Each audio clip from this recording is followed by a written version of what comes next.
Hello there, beautiful, and welcome back to The Dark Alchemist. Today's reading will be all about this season of your life.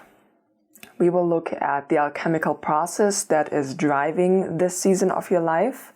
We will look at a little bit at the lesson or what you're learning, at the higher purpose for this season of your life, as well as some practical, grounded advice on how to best move through this season of your life.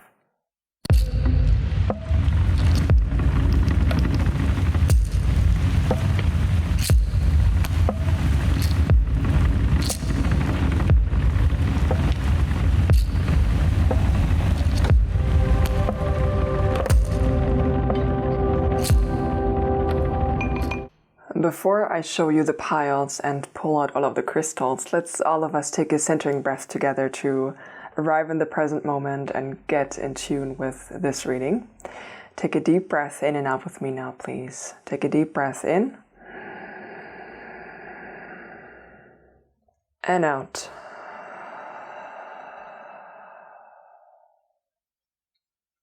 Excellent. Okay. Let me show you the crystals I have now. As you can see today, I pulled out all of my small beans for crystals, but they're pretty nonetheless. So for pile number 1, we have the card of Vinegar.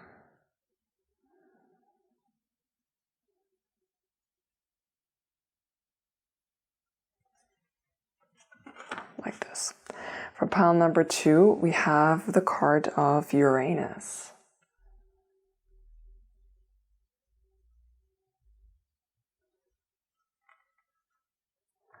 For pile number 3, we have the card of Iron.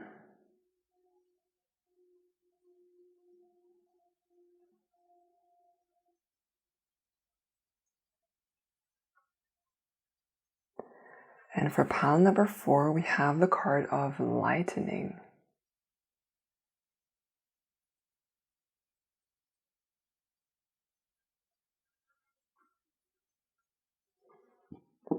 For crystal number 1, pile number 1, we have this lovely one where I don't know the name.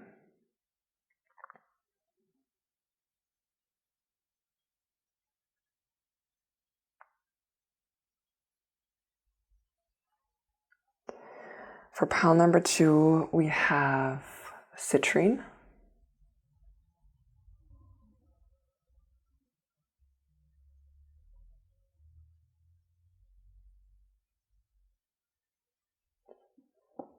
For pile number 3, we have this lovely little piece of fluorite.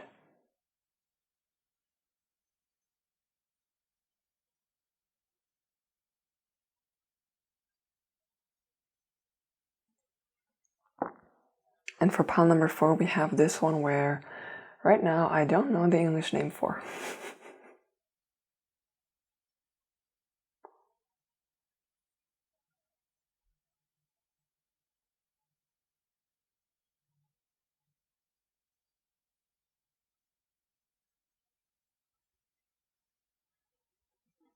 All right, so these are the 4 piles. I will zoom in for you in a second and give you about a minute of meditation with a bit of music so that you can take a couple of deep breaths, ground and center, and then see which one of the piles, maybe more than one, you feel drawn to. You will find the timestamps down below, and I'll see you in your selected piles.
if you felt drawn to this lovely vinegar card, then this is your reading and your pile. And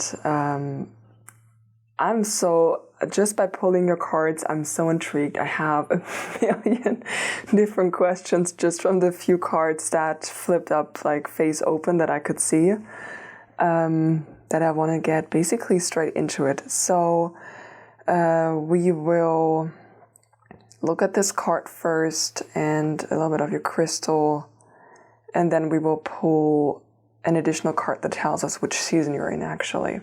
So let's take a second and look at this vinegar card. This is the alchemical process that is guiding this season of your life. And this is interesting to me because when we think about vinegar, or when I think about vinegar, what comes to my mind is the keyword of distillation. So it seems to me that you are in the process of distilling something. And what really is the process of distillation? It's a type of cleansing. It's taking a liquid and heating that liquid up to bring it into a gas-like form. And then you can separate it and you I wanted to say re-liquidize. That's not a word. Basically, you allow it to turn into a liquid again, and then you have just like, the distilled product, the clean, the cleansed product that you initially wanted. So there's a process of cleansing and separating, distilling something, which is it's not an easy thing to do, because if we're thinking about that in terms of doing inner work, it's bringing something up. Usually it's something from the past that comes back, that looks a bit muddy, that we look at again, and kind of by looking at it again, we feel the emotions. Sometimes we get sad again, sometimes we experience the anger that we didn't experience back then, and that in a way is a metaphorical heating up of this entire substance, and then you extract sort of like the wisdom from it after you've been through this emotional storm. After you've been through this, you kind of extract the piece of wisdom, and then, it's like the whole liquid is clear because the memories have lost this emotional charge of it. So I feel like that's the alchemical process. So that's a big one. Okay, that's a big one. And actually that's interesting because when you look at the crystal, at this one where for the life of me, I cannot remember the name, it does remind me of an iceberg. Actually, it's initially why I picked it, because of what it looks like. But it's also interesting because parts of it are clear, right? And then there are other aspects of it which are a bit more hazy. Yeah, all right. So that's the first thing I wanted to say about this. And now let's actually pull a season out of the box, basically. Actually, maybe I should close that, because I have not done that yet. All right. I'll pull one for you. Oh yeah, we got autumn. That makes sense, because autumn, when we think about autumn is a time, we have it here. Autumn is kind of the time where the harvest is ending, but it's also a time of releasing and letting go. It's a time of preparing for winter, and winter is, in a way, of fertilizing, a time to rest, recharge, and a preparation to refertilize the soil for the new season ahead. So you're in that very crucial moment of cleansing and clearing up. It's so funny. Yeah, that really does match. Okay, let's look now with autumn. I feel like there's something else I want to say here about autumn. Autumn is a time, when it comes to personal seasons, that is a bit difficult to handle. For one thing, because it comes after summer, after a time of immediate abundance and just richness and fullness, and it can feel like a step down, like a fall down from grace almost, to be in this state of needing to release and let go. In terms of, if you were to think about relationships, for example, it's the time when a relationship has served its purpose, and you know it has served its purpose and it's been a great time, and it's time to release and let it go. And it's that realization as well as the action of ending something and releasing and letting something go that is very, very difficult to handle. First of all, we don't like change. It's uncomfortable. Change itself is uncomfortable. Letting something go is something that we, at least where I'm from, or the culture that I grew up in, it's something that you are not really taught. Like, we are not really taught how to let things go, and particularly doing so in a graceful manner. We're not really taught how to handle all of these emotions that come with letting something go. And it's usually, like, it's a huge emotional mix. Even if you have a breakup and you're happy that it's over because it was not, didn't feel good anymore, even then there are feelings of sadness connecting to that, because you're kind of sad that this is over, and sadness about things going sour. And, oh, actually sour, that's funny because of vinegar. Yeah, so there's like this whole emotional mix connected to it that is so difficult to handle. But listen, like, autumn is such an important time, and letting things go is such an important time, because without autumn, there is no growth without autumn. If you're never allowing yourself to let something go, you never make space for something new. So in a way, without the season of autumn, things stagnate. Autumn is a way of making space for a new spring, for a new summer, for new beautiful things to enter into your life. So autumn is such an important time. Such an important time, although, like I said, can be, like, on an emotional level, it's difficult, it's quite painful. Yeah. All right, I've spoken a lot about this. Let's look at the teacher that is guiding you on this journey, because I put one teacher card, and then we also have one card for the higher purpose. So the teacher that guides you through this right now is, oh yeah, the guardian at the gate.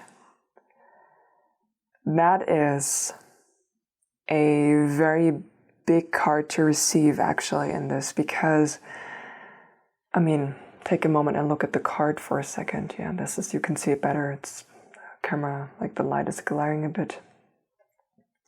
When you look at this, you kind of see this starry portal. There are, like, stars all up here, and you can't really see what's on the other side. Like, you can see, okay, I can go through here, but you have no idea what's on the other side. And when it comes to transition periods of releasing and letting go, whatever that is, be it a job, relationship, romantic or otherwise, or something like moving to a new country, you can have an idea of what might happen on the other side, and you have no idea.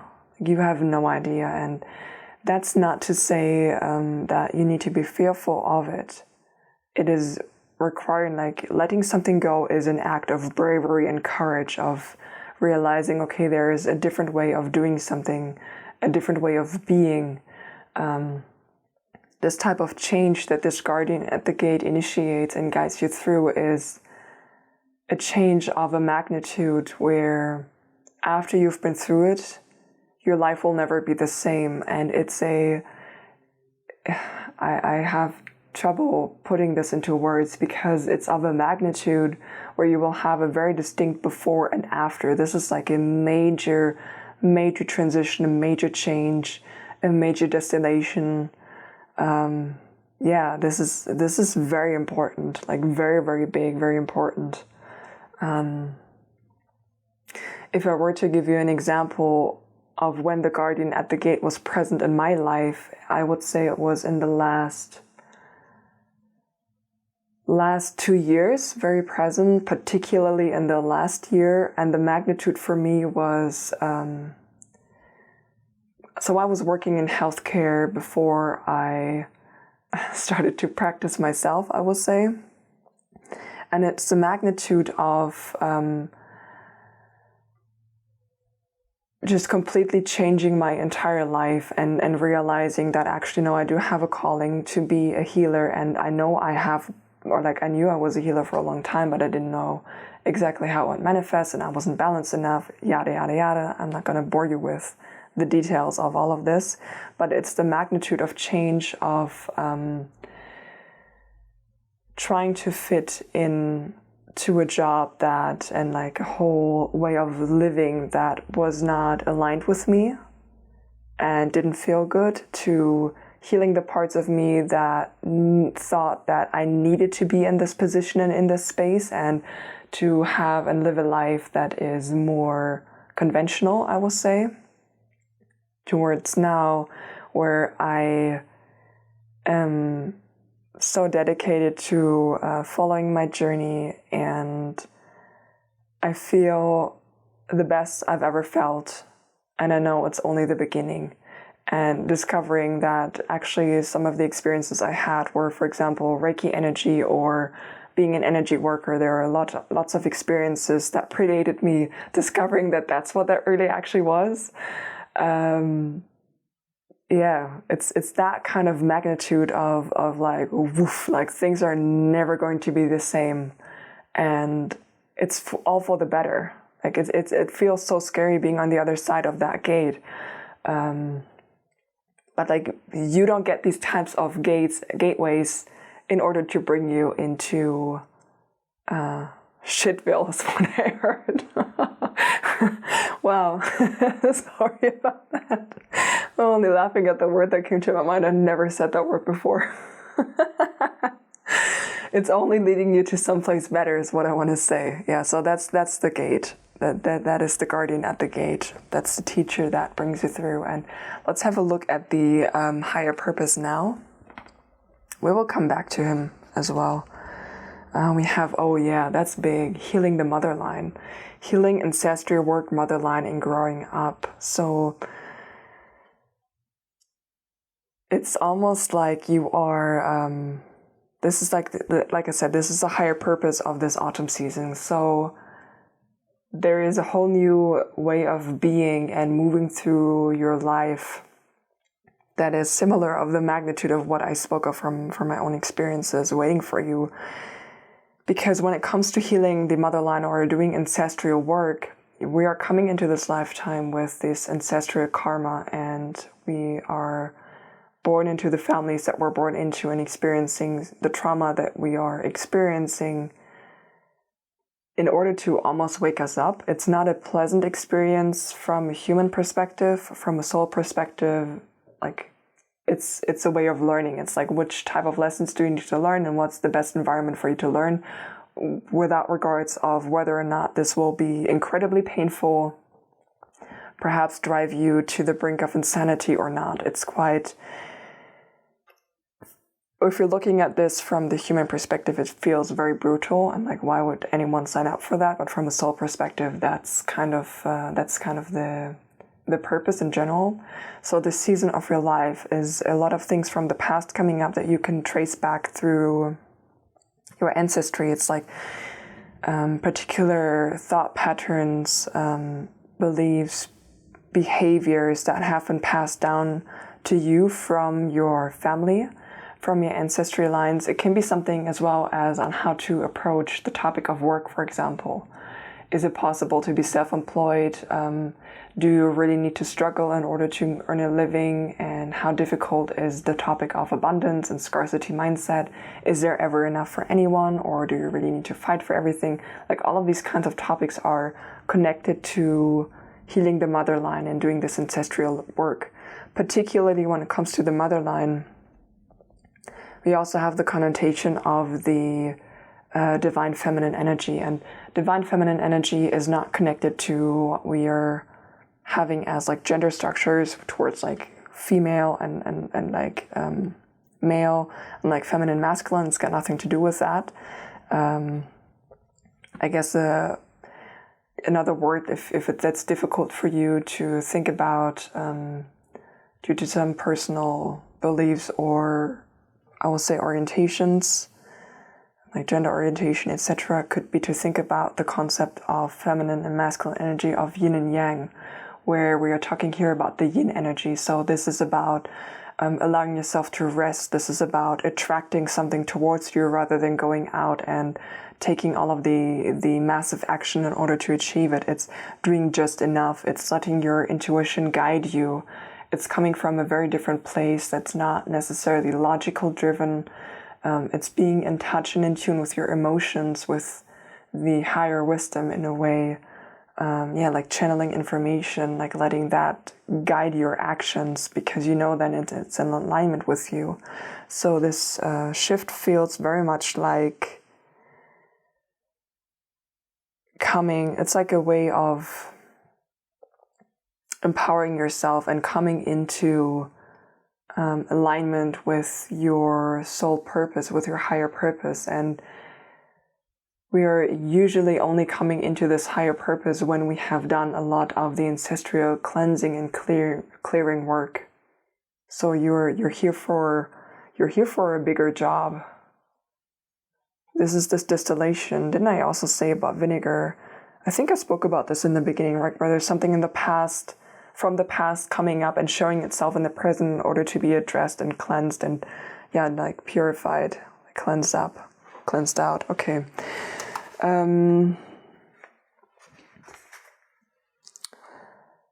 I pulled a couple of clarifier cards for this, like healing the motherline energy. So let's look at them.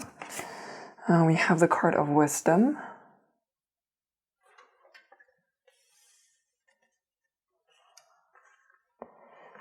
We have the card of, you are enough.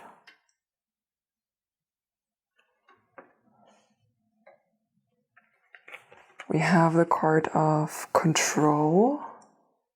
I have had this deck for a while. I've never seen this card. So this means you and I are both looking at this for a bit longer, because you might be seeing it for the first time and I for sure am as well. Interesting. Put your crystal actually up here. And then we have revitalize. All right. Okay, I just heard the words emotional control with this. I'm being drawn to this card here first, actually, the control card. I mean,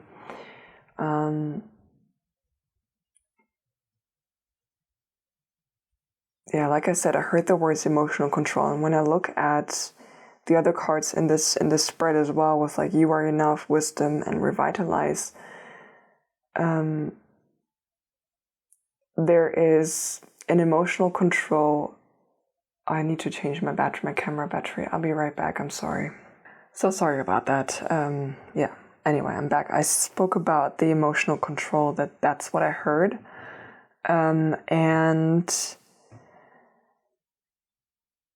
I feel like you grew up around people that are or have been lacking emotional control, and it has rubbed off on you in some way. I feel like for some of you, there have been people around you that are predominantly expressing discontent in anger and rage, and that's in various forms. How that comes up for some of you, there was some physical expression of that rage and anger whenever you made a mistake or did something wrong or did something in a different way than that person or those people expected you to. But I feel like that's not the case for all of you. That's just for some of you. But in general, like this lack of emotional control is there. And with this blue, I'm feeling so much sadness. Like I'm being drawn to so much sadness. And when you look at this card as well, it's like the eyes are kind of like almost hidden. It's a feeling of hiding yourself away or hiding your true selves away because you felt like you needed to, and it was the right thing to do in order to survive that situation in a way. And this emotional control and holding all of these, like suppressing these emotions in order not to feel them, is kind of how you learned how to cope with that, because it was not safe for you to show your true emotions in a way, because whenever you did, you were met with that rage or with that lack of emotional control. It's almost like your negative feelings triggered this emotional imbalance in the people surrounding you so much more than it did when you kept it all to yourself and kept it all inside. And because of that, that's kind of like you learned how to suppress that, but suppressing your emotions is not emotional control. That's just suppressing them. It's like you are on an inside, like you're building up your own personal bank of suppressed emotional currency that at some point, like the bank wants its interest. You cannot suppress that indefinitely. Like at some point, your entire system feels like, okay, we've suppressed enough, and like everything comes up all at once, and there is this emotional overwhelm present.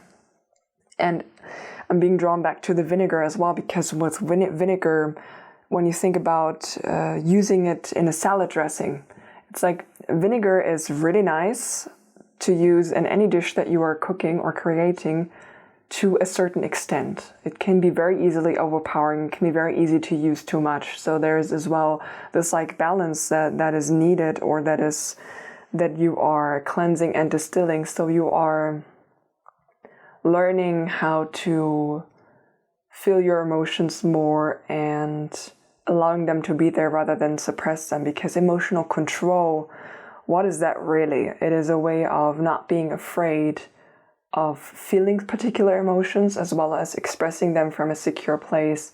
It's allowing yourself to be sad for a day and knowing that, okay, I'm sad for a day, but it does mean that my whole life is shit, you know? It's a way of like just feeling these emotions, allowing them to pass through you and expressing them from a healthy and secure place without letting them run your life, essentially, and overtaking your thoughts as well, and like bringing you into a downward spiral. It's really like, yeah, like that.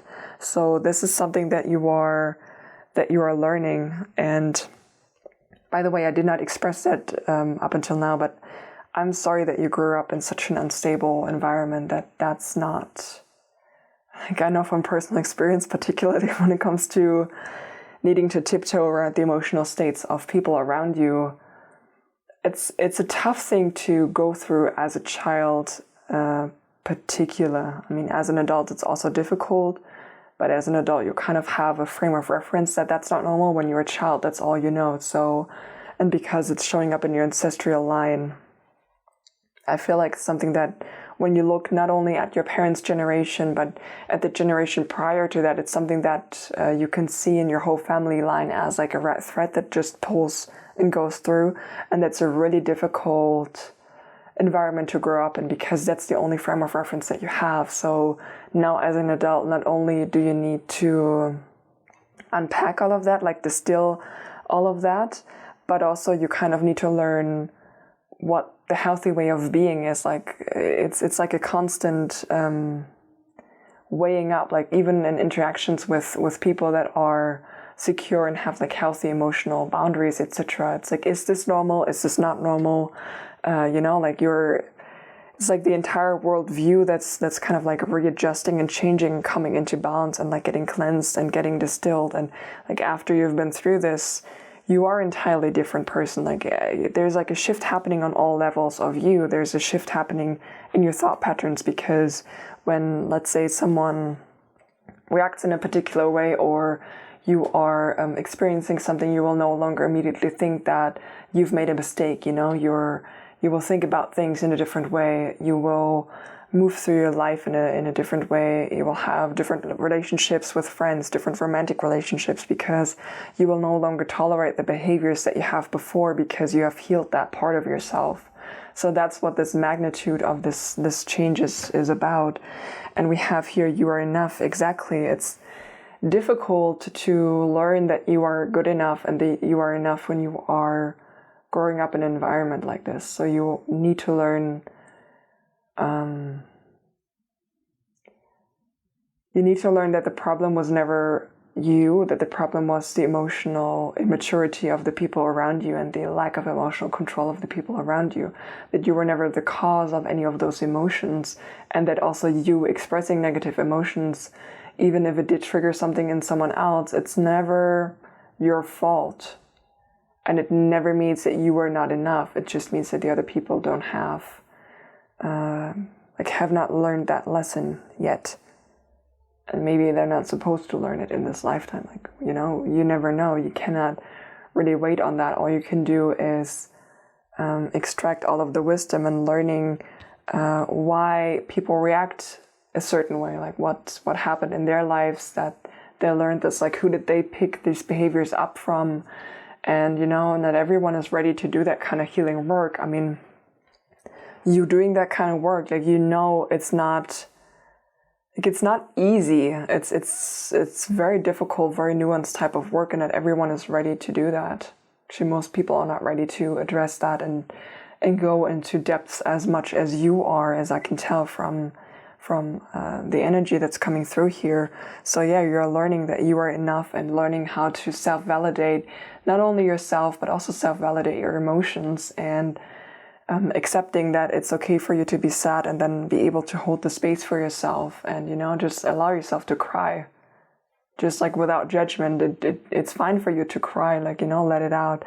It's safe for you to let it out, and to know that, okay, even if you have a day where you don't feel good, or you have a day where maybe you made a mistake or something, it doesn't mean that you are not worthy. It just means that, you know, you are still enough, and you just made a mistake. So there's like a restructuring, like a reorganizing. It's like the image that they're showing me right now is how should I put this? It's kind of like an unplugging of certain things and like a rearranging of like new connections in the brain. It's kind of like neurons being pulled apart and like rearranged, and some of them dying off and like new ones being formed. It's that type of work, and that shows as well like how deep this kind of work goes that you're doing. That's great. And then revitalize. You are exhausted, okay? No wonder you're exhausted. You've been on your tippy toes since you were a kid. Okay, that's like being in such an environment where you always need to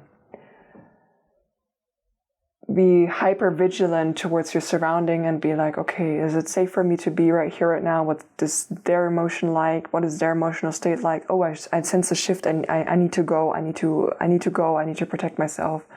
That type of exhaustion wears the body down. So like revitalizing yourself and not only handling this from the past, but also doing the type of healing work that you're now is important. So it's something that you're learning. You're learning how to properly rest and revitalize, like how to recharge your energy. I feel as well like you are someone that is at the moment quite comfortable by yourself, and yeah, quite comfortable alone. And that's part of the reason why. It's because when you are alone, you are no longer attuned to anyone else's, or you no longer feel like you need to attune, subconsciously of course, you no longer need to attune to anyone else's energy in the room, because you can just allow your energy to be. It's like that's when you can revitalize yourself. It's like there's no one that I need to think about, no one I need to worry about. I can just allow myself to be for once. And that's something that I'm getting here. Okay. Let me take a moment and look at some outcome. Let me drink some tea and take a moment to regain my words. Okay. I have some outcome cards on what is waiting on the other side of the gate for you. We have courage. And I'm particularly being drawn with this card to the way that the sea bashes against the rocks and the stability of the rocks.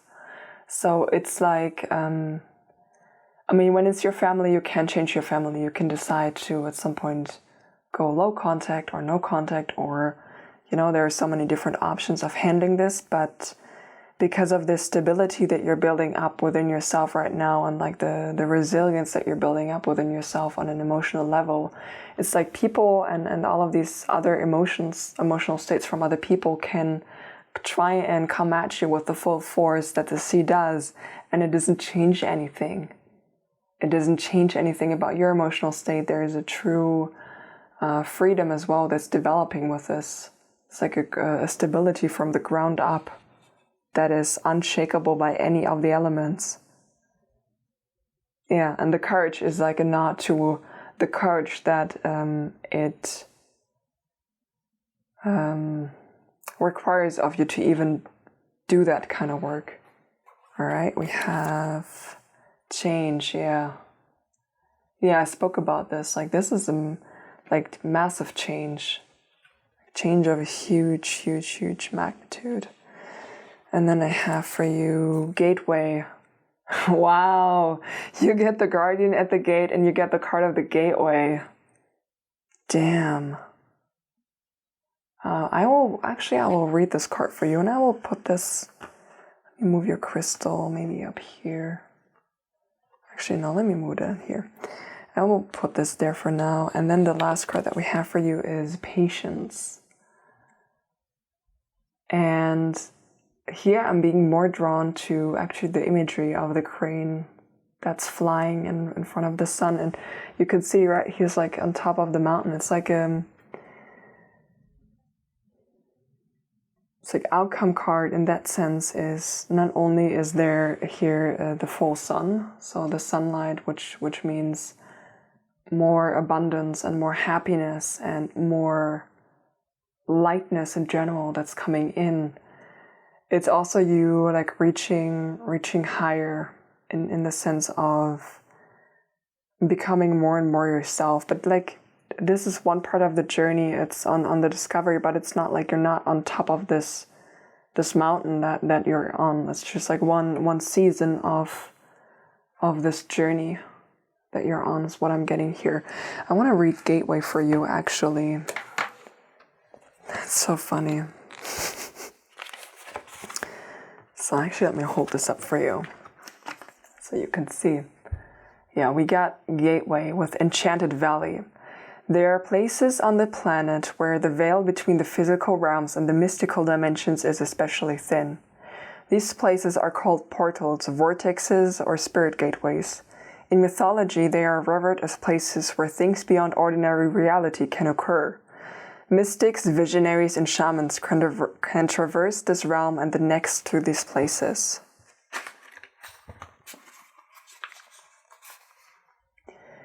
In Celtic traditions, the wee folk, fairies, and elves easily move through these portals and have access to these magical places. The Enchanted Valley is the place where these portals often appear. The sacred landscape wants you to know magic is afoot. Wondrous events are unfolding. Profound revelations and inner illuminations are close at hand. It is now much easier to manifest your dreams. This is an excellent time to take action on your visions for your future. A small amount of action now will generate much bigger results. Gateways to spirit are opening, and there are places where the veil is especially thin. Fairies and elves are supporting you. Wonders are blossoming in your life. Watch for them. Open your heart to hallowed, holy, magical energy. The more you become aware of the small marvels in your life, the more they will grow in magnitude. And like I said, this is one of the outcome cards. And as I read that, I heard the phrase saying that you are distilling, like you are preparing your energy. You are preparing your energy to then like walk through this gateway and be in this new way of being. I mean, this card as well spoke about it. I do have a couple of cards left for you. Some cards to give you some more practical, tangible advice on how you can best move through the season of your life. And we will look at them, and I will put actually You Are Enough on top.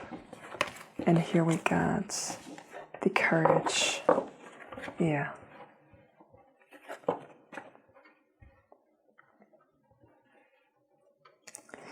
And the first card that I have for you is Garnet with Sensuality, Passion, and Grounding. We have New Moon with New Beginnings. Listen, this is already making me happy. I know this is difficult, but like the silver lining that they're bringing through, that's just making me happy. We have Isis, goddess of magic and love.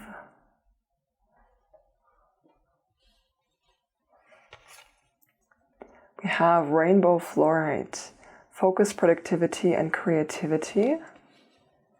And lastly, we have Kuan Yin with goddess of compassion.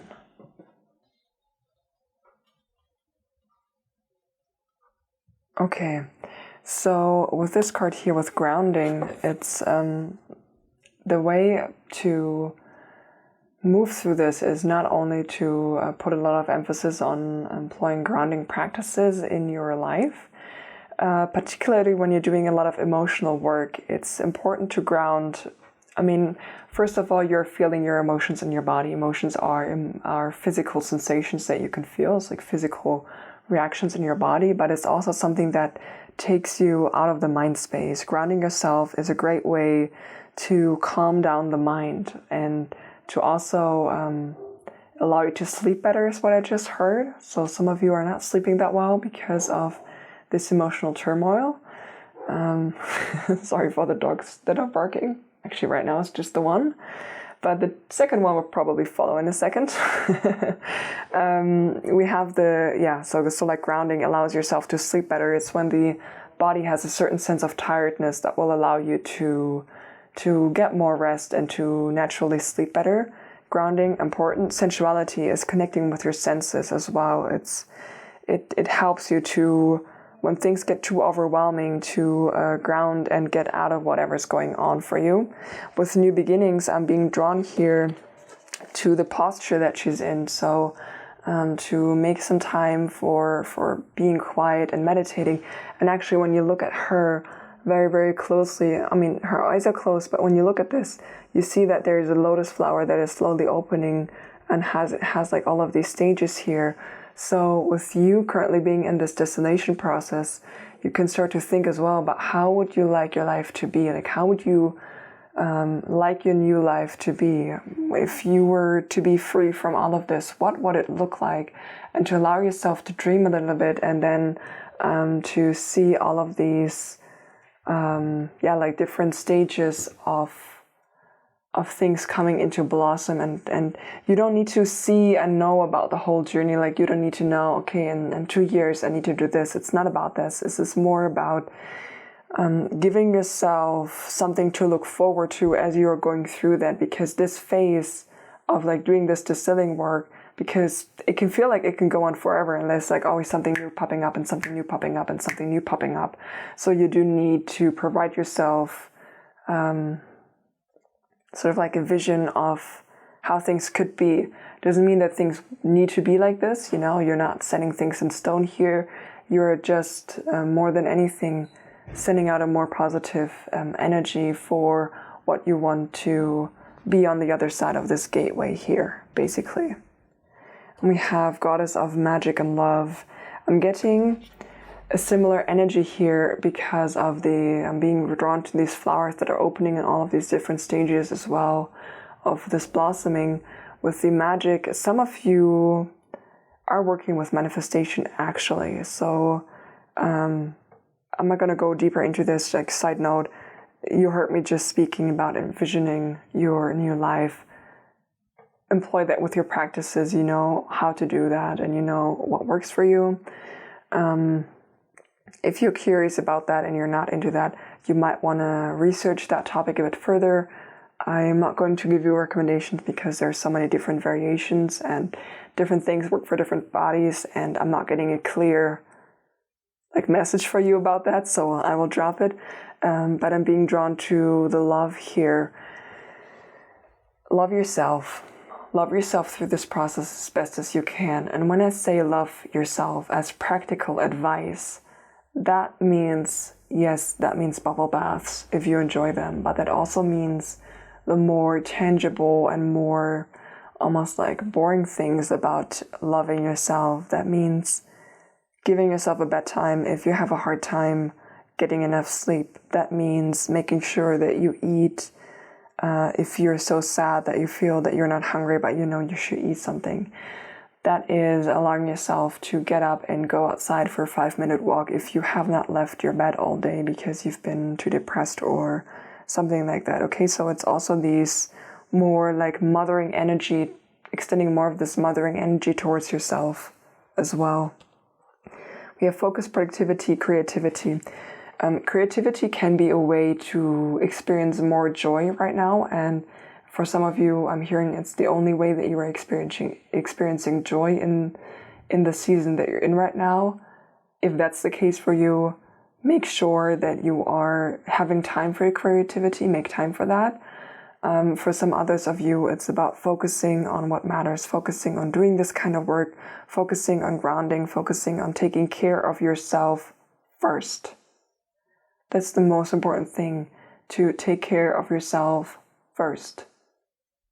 If you have more in excess after that, you can give it to other people, but don't feel bad about putting yourself first for once. You can express that to other people. It does not need to be a sentiment of fuck everyone else. It doesn't need to be like this. It can be like, I have energy for myself right now, and that's all I have energy for, and that's my priority, so I'm putting my focus on that. That's the energy that's coming through here.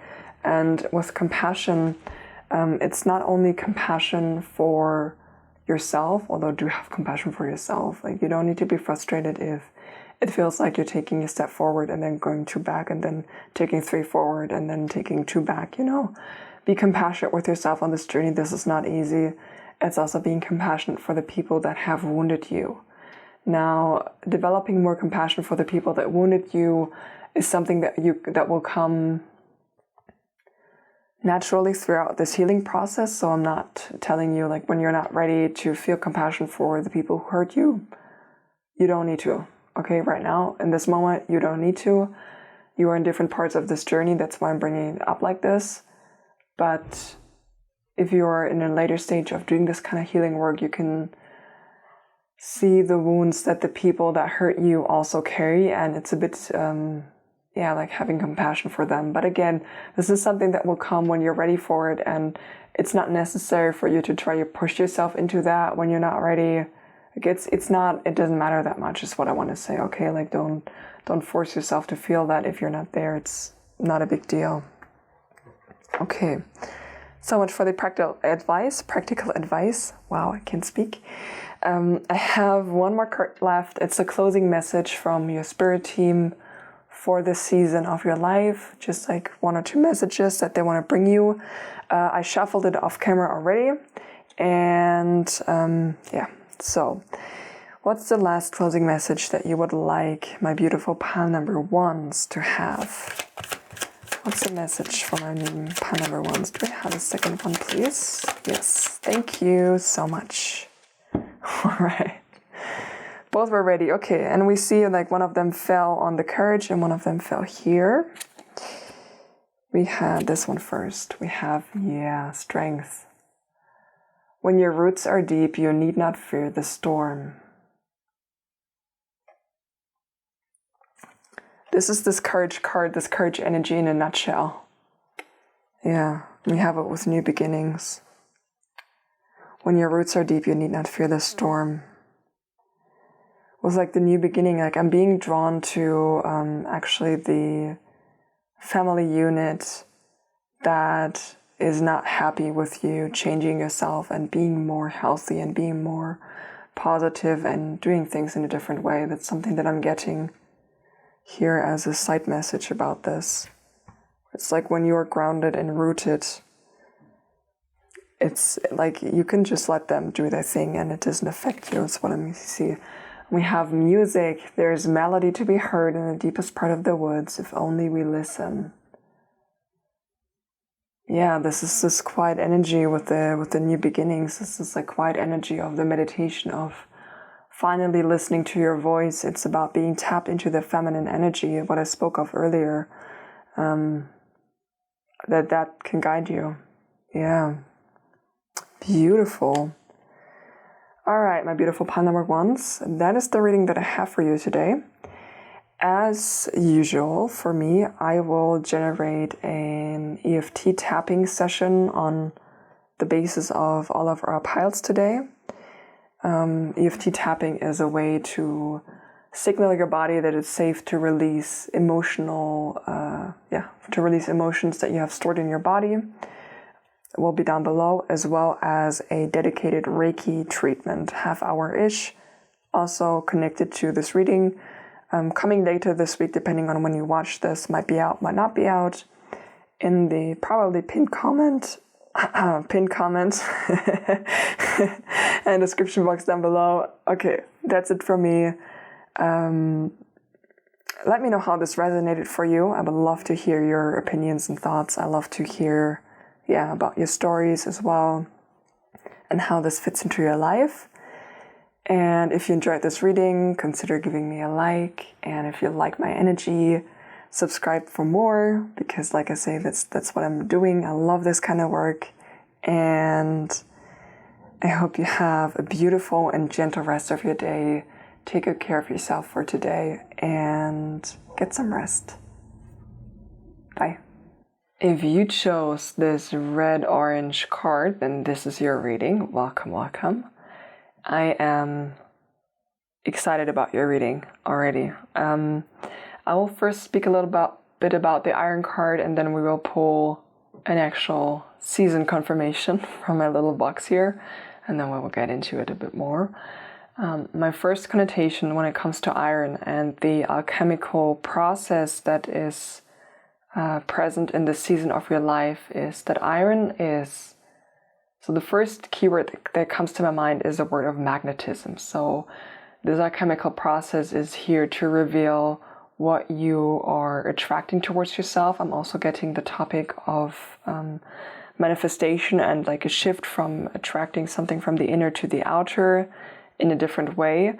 And because I'm being drawn to the inner and the outer and all of this red that's present in this card here, the red color is connected to the root chakra, which speaks about our safety, security, and basically our, how shall I say that?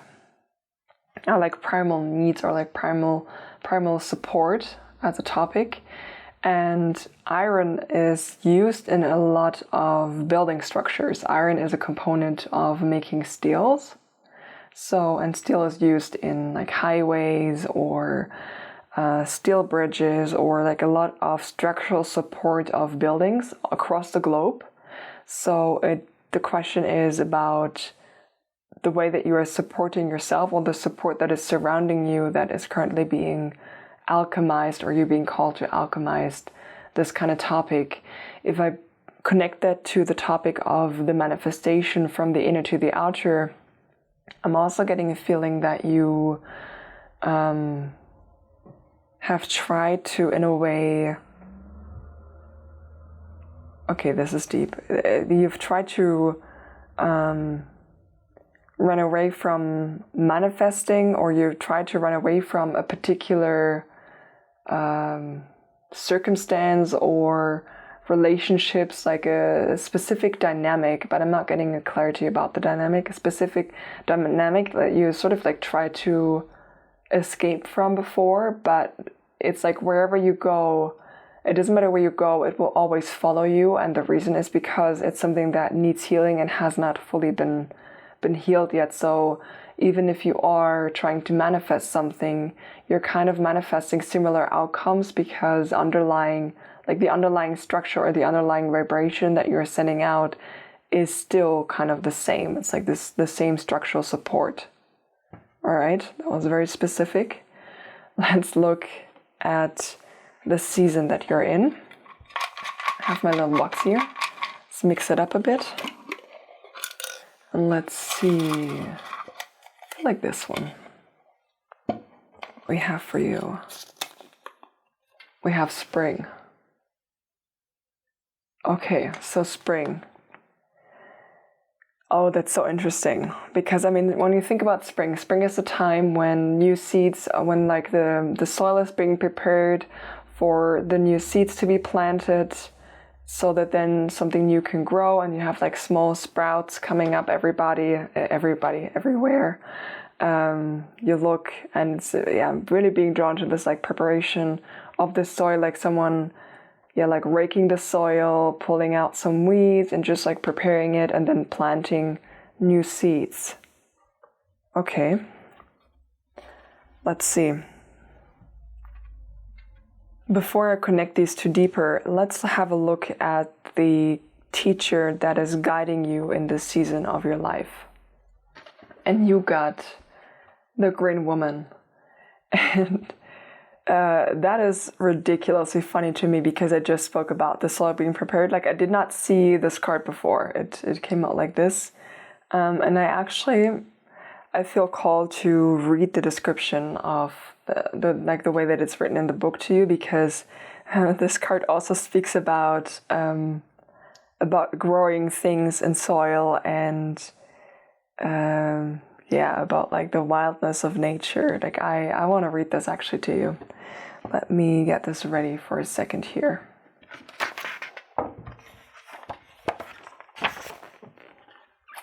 Okay.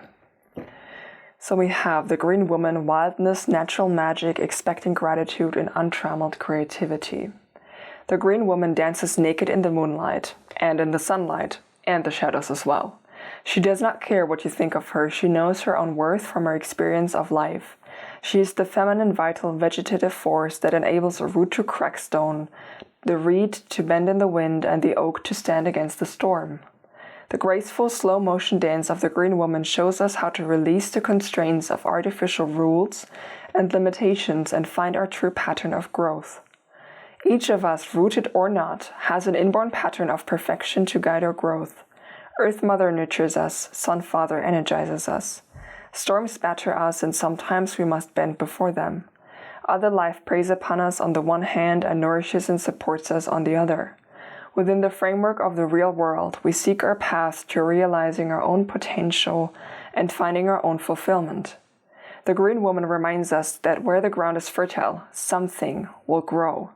It may be nettles or thistles or roses or carrots or sandburrs or peaches, but it will be something because fertile earth never remains empty. She tells us to stay earthed, to attend to our own growing ground, keeping it fertile, aerated, and well-watered, and to pay attention to what grows there. It is up to us to root out what we don't want within ourselves and to nurture what we do. She also reminds us to count our blessings and deal with our difficulties. A tree grows where the seed falls, as do all of our rooted brothers and sisters. They teach us of the importance of making the best of what comes to us, showing patience and perseverance in adversity. When a plant is thirsty, it can only do limited things to assuage its thirst, like slowly driving its roots deeper in search of water.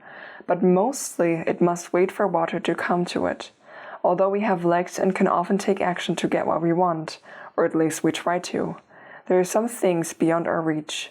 These are the things we can learn from the Green Woman's example, waiting patiently and with expectant gratitude. Yet at the same time, she counsels us to take risks, to let new and unfamiliar wild seeds grow and see what they may become. Watch them closely. Some of them may be miracles waiting to happen in our lives. As we develop our own free and untrammeled creativity, the Green Woman grows within us.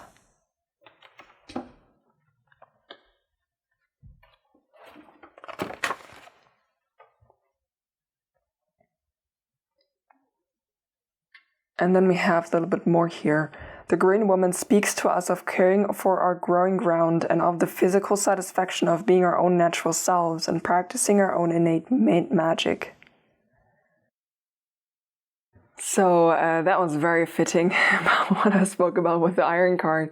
Yeah, and like with springtime, you're being called to look at the seeds that you're planting as well as what is currently planted there. So it's like have a look at your garden. Have a look at the garden of your mind. Have a look at the garden in your life. Like what plants are supporting you. When we take that metaphor into your life, it's also about the people in your life. Like what people are supporting you, what habits are supporting you, what thought patterns are supporting you, what tasks, what interests are supporting you, what ways of spending your time and how much time, and like all of these questions are coming up and are like up on a chopping block essentially, to see if you want to nurture and fertilize them more, if that's something that's benefiting you or not, and if not, then like uproot it and prepare the soil and plant something that you want there, and then fertilize it. And that's where that manifestation is coming in as well, because whatever you're planting there when you're fertilizing and like watering it, that's the process of, you're manifesting everything. It doesn't matter if it's positive or negative outcome, even though we usually like to believe it's positive, and if we have a negative outcome, we're like, oh my god, my manifestation didn't work, usually, when that's not really the case. Like, it did work, it just, the outcome was not what we wanted, because I guess our energy was not as on point as we thought it was, or we are manifested this lesson that we needed to learn. You get the picture. Anyway, that's what I'm getting here with a green woman. That's a powerful ally to have, by the way, because as well, like, she's not only standing in the beginning of spring and preparing the soil, but she's also carrying the nurturing energy of bringing that seed that you planted to harvest season. This is like a long, like, this energy is kind of like a steady, long carrying energy. So this is the season as well of attending to what you want to see grow further, and what you want to see blossom in your life and bloom, and what you want to harvest later on. It's like it's like early planning and action stages in that sense. That's so cool. I have pulled 2 cards for the higher purpose of the season, so we will get a bit more of the insight of the topic of what this is about. And the first card that we have for you, is the Sacred Union, beloved within inner and outer relationships. And for you, I got a second card here. I got the card of Open, Say Yes, Expand through the extremes, and trust life. So we are getting a theme here of relationships, inner and outer. So particularly because it's the inner and outer, I'm being drawn to speak about the energy that you put out, and like attracting, which like the Iron card also speaks about the magnetism. I think I spoke about this a little bit in the beginning, or at least I mentioned that keyword, the magnetism. That is essentially this act of manifestation. They were like really wanting me to drill into this manifestation aspect, or the topic of that. The energy that you're putting out is what you're attracting right back. When you have certain imbalances within yourself, you will attract certain relationships that mirror that kind of imbalance back to you. It's like a way of the universe to let you know that, hey, there's some more healing that you need to do. And this mirroring back can sometimes, depending on what needs to be healed, can feel very painful and like rather crass, and can lead to us trying to run away. But again, with this magnetism, like, the problem is not the environment that you're in. The problem is that this seed and this plant is kind of like has been growing inside of you, and you have not paid attention to that properly. So it's important to like look a little bit deeper into what was there, and what's the connection, and what about my behaviors and enabled that kind of relationship dynamic. It's having a look at your own boundaries. It's, when we let other people overstep our boundaries, not necessarily, like, not speaking about someone assaulting you, for example, okay? Not speaking about that. But if you have a,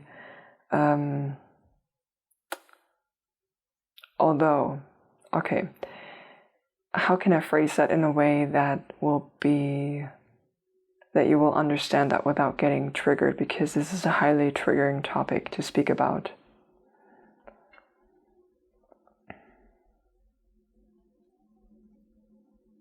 If you are an adult and you are in a relationship that is hurting you or harming you more than it is supporting and nourishing you, you have certain sets of self-beliefs about yourself that tell you that you deserve to be treated in that particular way.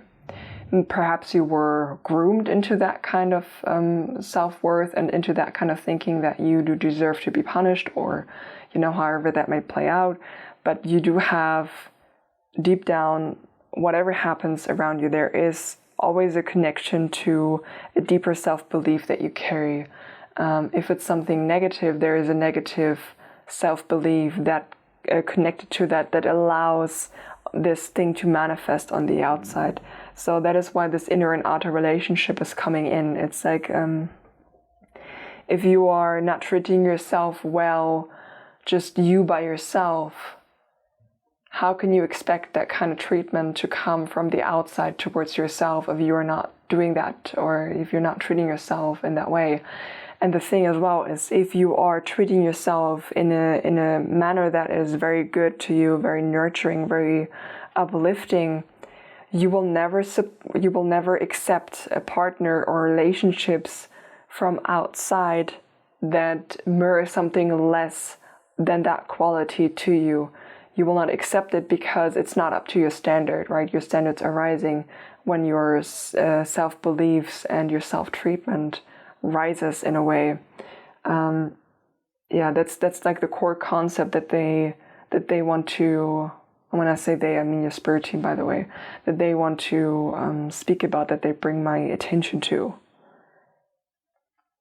So one task already when it comes to your higher purpose is for you to have an honest look at the relationships in your life that have been triggering you, or that have been very difficult, or the ones that you have tried to escape, only to sort of like come back to you again in a new person, to look for these patterns. That's the word that I'm looking for. To look for the patterns in your relationships, be it friendships or romantic relationships. It's different for you. I can feel for some of you it's more like friends, family, and for some of you it's more on the romantic side rather than friends and family. But look for the patterns, look for the commonalities in the behaviors that you were experiencing, particularly the ones that triggered you to pack up and leave and run away as fast as you could. And when you're doing this kind of work and looking at that, depending on what's coming up and depending on how you're feeling, you might need to get some more professional support from a healthcare professional. There are so many different ways of working with these kind of triggers, etc.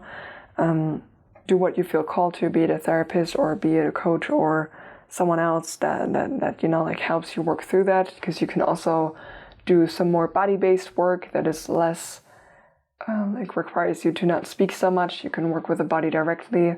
So many options. Do your own research there, please. You may want to draw someone in to help you unravel that and navigate your way through that and help you with this cleanup process.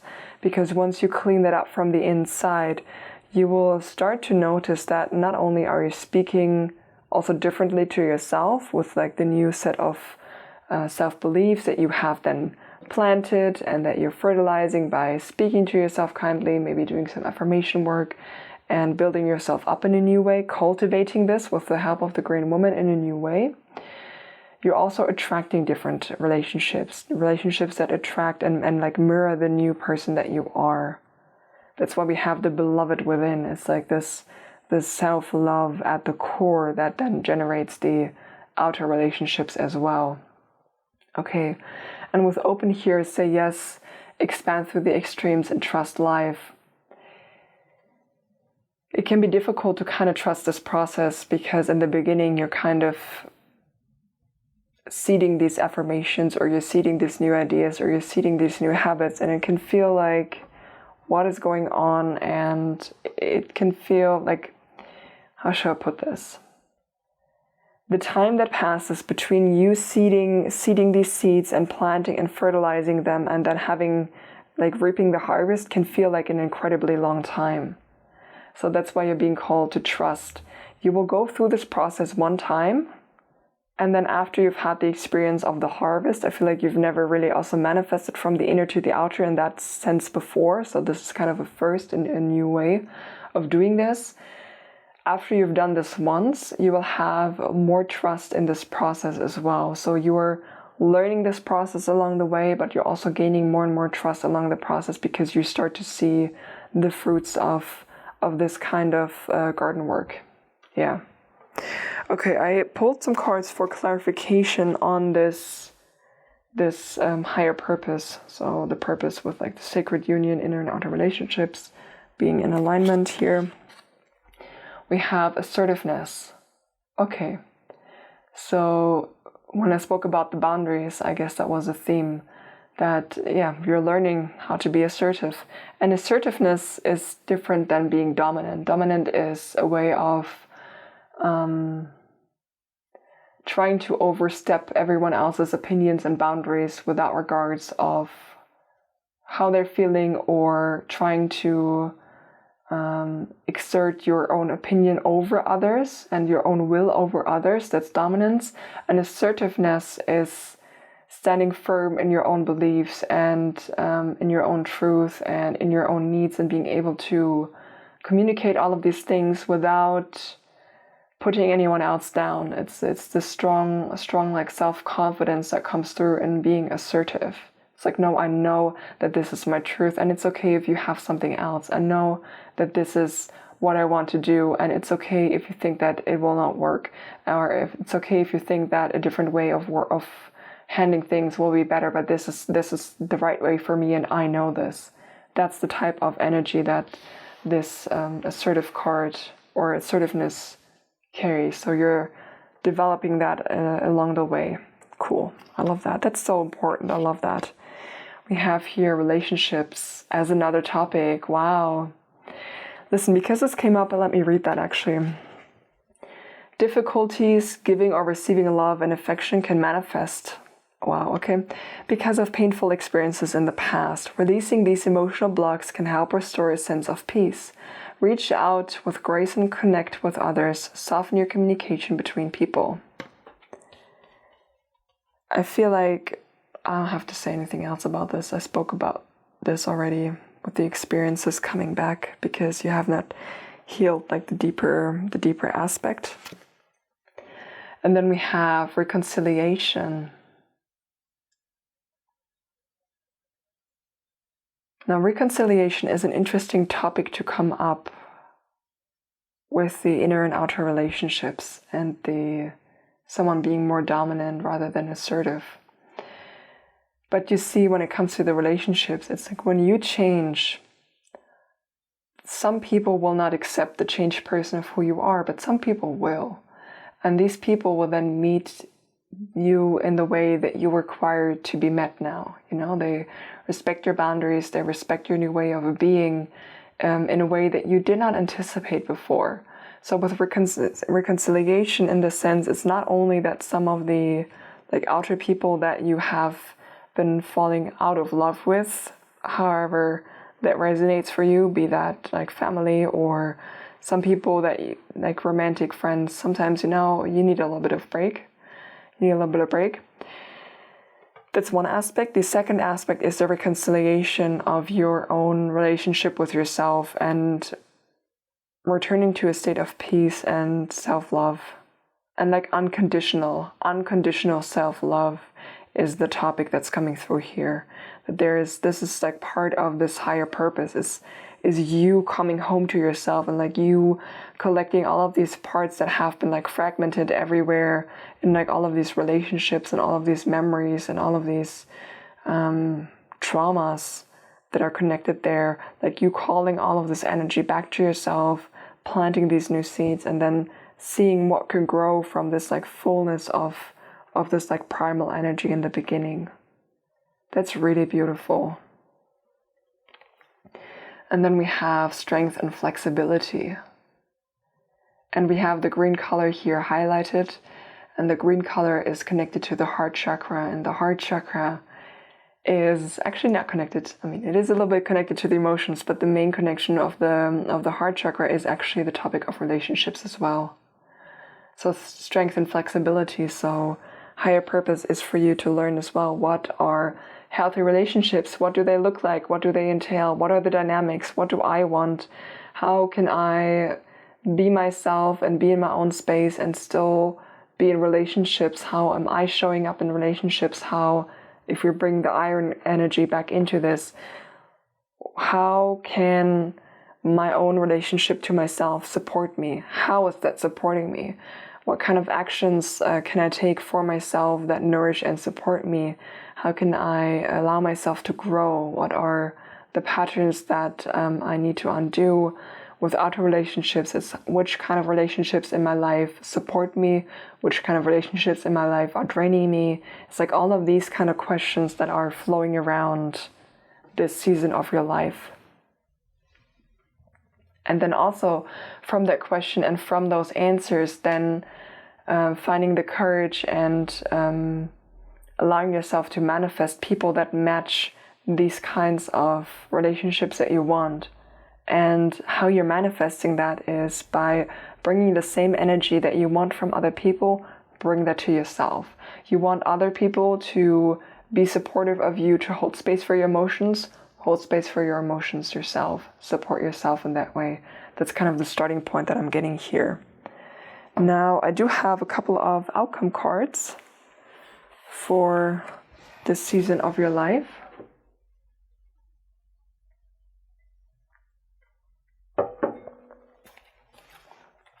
And the first one that we have is purity. Yeah. This card speaks about the innocence of the soul, of reconnecting to your soul essence and like the purity that's an innocence that's connected to that. And when it comes to relationships, I mean, it's this like cleansing process of you having this unconditional self-love, and from that point forward, bringing it outward and the universe mirroring that back to you. We have thriving. Yes, we love to see a thriving card. It's the outcome. Particularly in a reading about springtime with outcome thriving. This is like the abundance of summer. Oh, I love that. It's like thriving relationships. You see how there's like also this, it's like pink energy that's mirrored from this card kind of. Thriving relationships, happiness, abundance. This is like all of the goodness that you can think of. Anything, like all of the goodness that you want to manifest is here present in this card, outcome card of the season of your life. I love that so much. Oh, that's dope. Okay, we have transformation. Yeah. I mean, you cannot really ever change yourself and experience no changes on the outer. Like the changes that you drive from the inner to the outer are always the most profound changes, rather than trying to adjust something from the outer. Because like when you change something from the inner, it's the whole foundation, like the whole structure of support, like everything changes. And because of that, there is a new and different kind of capacity to build around that. If you think about that in terms of buildings and steel structures, depending on how thick your steel is and the how shall I put this? Also, it starts raining right now, if you can hear that. Enjoy the coziness. It's like the materials that you use to make the steel. Like you can make strong steel and you can make steel that is less strong depending on all of the materials that you can combine together, right? So you have this capacity to build in a completely new way that you never were before. Your structures are so much more secure than ever before, and because of that, you can build in an incredible amount of strength and just like whole new life, like everything new. Let me actually make a bit of space here for the cards. We get the assertiveness. I like that. Let's leave this on out here.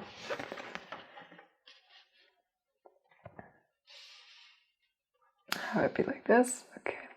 And then I have for you wisdom. And you know what I love about this card?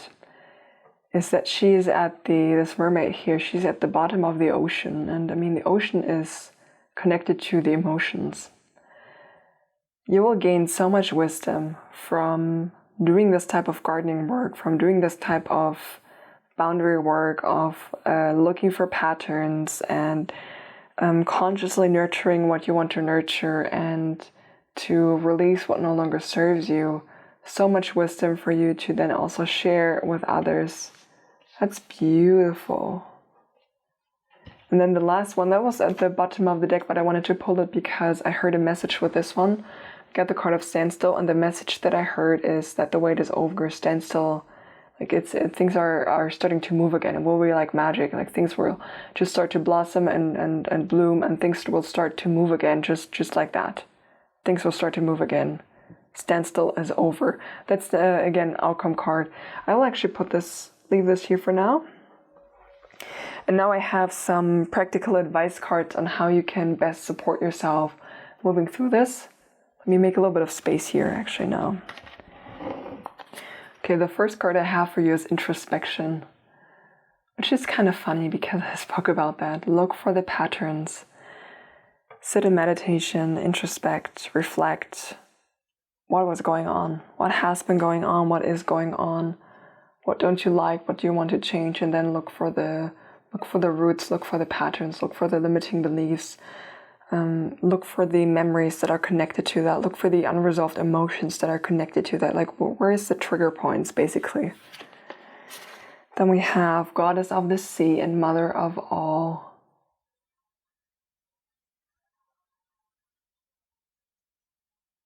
I will come back to this card. Let me pull all of them first, actually. We have Choose Love. And this is this inner self-love that's present here. Like I said, take care of yourself first.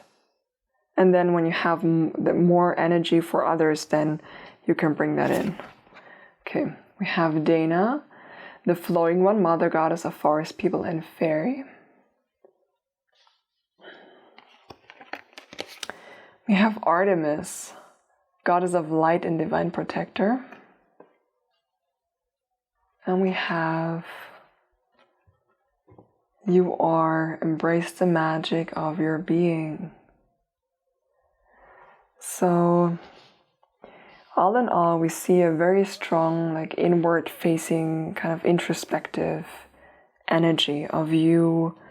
Really an honest, taking like good and honest look at yourself. I need to change my battery of my camera. I'll be right back. I'm sorry. Yeah, so sorry about that. Sometimes, it just dies. What did I say? I think the last thing I said was how you are being called to take like a good, honest look at yourself and at some of the patterns in your life, and then from there on like trace backwards to then clean the slate and plant what you want to plant, and then you like nurture and water and fertilize, and you do that by giving it attention. I say that because we have the introspection here, but we also have the You Are, embrace the magic of your being, because when you look at her, actually she is sitting in meditation. Her eyes are closed, but her third eye is open. So there's the intuition and the drawing the attention inwards, right down here. Towards the like belly area, which when it comes to teachings of to the area down here, which in terms of many spiritual studies that I've done, particularly also Reiki, is kind of the area where your energy is most active, is most potent, is like actually right below the belly button. So that's why I'm bringing this up. But also, I mean, we have like here the cyclic nature that is present here in this card as well, with like the full moon and like the waning moon, the waxing moon, and like all of these phases. It's, for one thing, it's like building this new foundation or building this new thing will take time. I spoke about the lengthy process a little bit beforehand when I spoke about like trust this process. It speaks about how this will be like you are kind of more in the beginning of the season is what I want to say, rather than towards the end of this season. It's kind of a new season. But it's also a little hint towards when you do this kind of introspective work, you will see that certain patterns that you have put in place or certain seeds that you've planted, they will start to bloom and blossom at different times. It's not a like boom, now everything is different, everything is blooming all at once. It's more like a gradual process of change. So even when you are engaging in that kind of manifestation work, you'll start to notice like changes happening bit by bit and a bit more fluently, like a bit more slowly, I will say.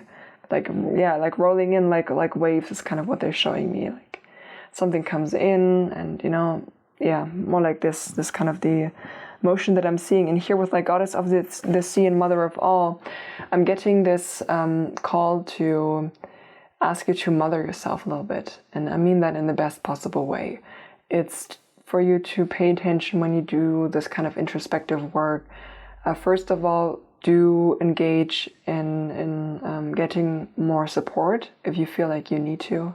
If you feel like it would benefit you, please do that. That's one message of this card here. The second one is for you to take very, very extra good care of yourself, to mother yourself through this. What does mothering yourself through this mean? It means for you to acknowledge and pay attention to your needs, fulfill your needs like a mother would. When you are seeing a pattern that you've had active in your life for a while, don't speak harshly to yourself, speak encouragingly to yourself, soothe yourself, particularly like the topic of self-soothing is coming through, like a mother would, or a healthy mother would with a child. However that looks like for you. Sometimes it will be taking a nap. Sometimes it will be eating a little something. Sometimes it will be moving your body a little bit, stretching. Sometimes it will be getting extra sleep. You know, I can't give you a clear-cut answer for that, except that mothering energy. And that concept of mothering yourself as well is something that you can do some more research on. There's you will find a lot of this about this topic online, also on YouTube for sure. So do look into this a bit. With choose love, yeah, it's like love yourself first, and it's like right here down at the kind of the cusp between the chest area and the throat. So I'm being drawn to both the throat chakra and the heart chakra. So this is like building a loving relationship with yourself. Speak very lovingly to yourself. Like, don't berate yourself. Encourage yourself. Say, yes, I know I've had a hard day today. It's okay. We can go to sleep early.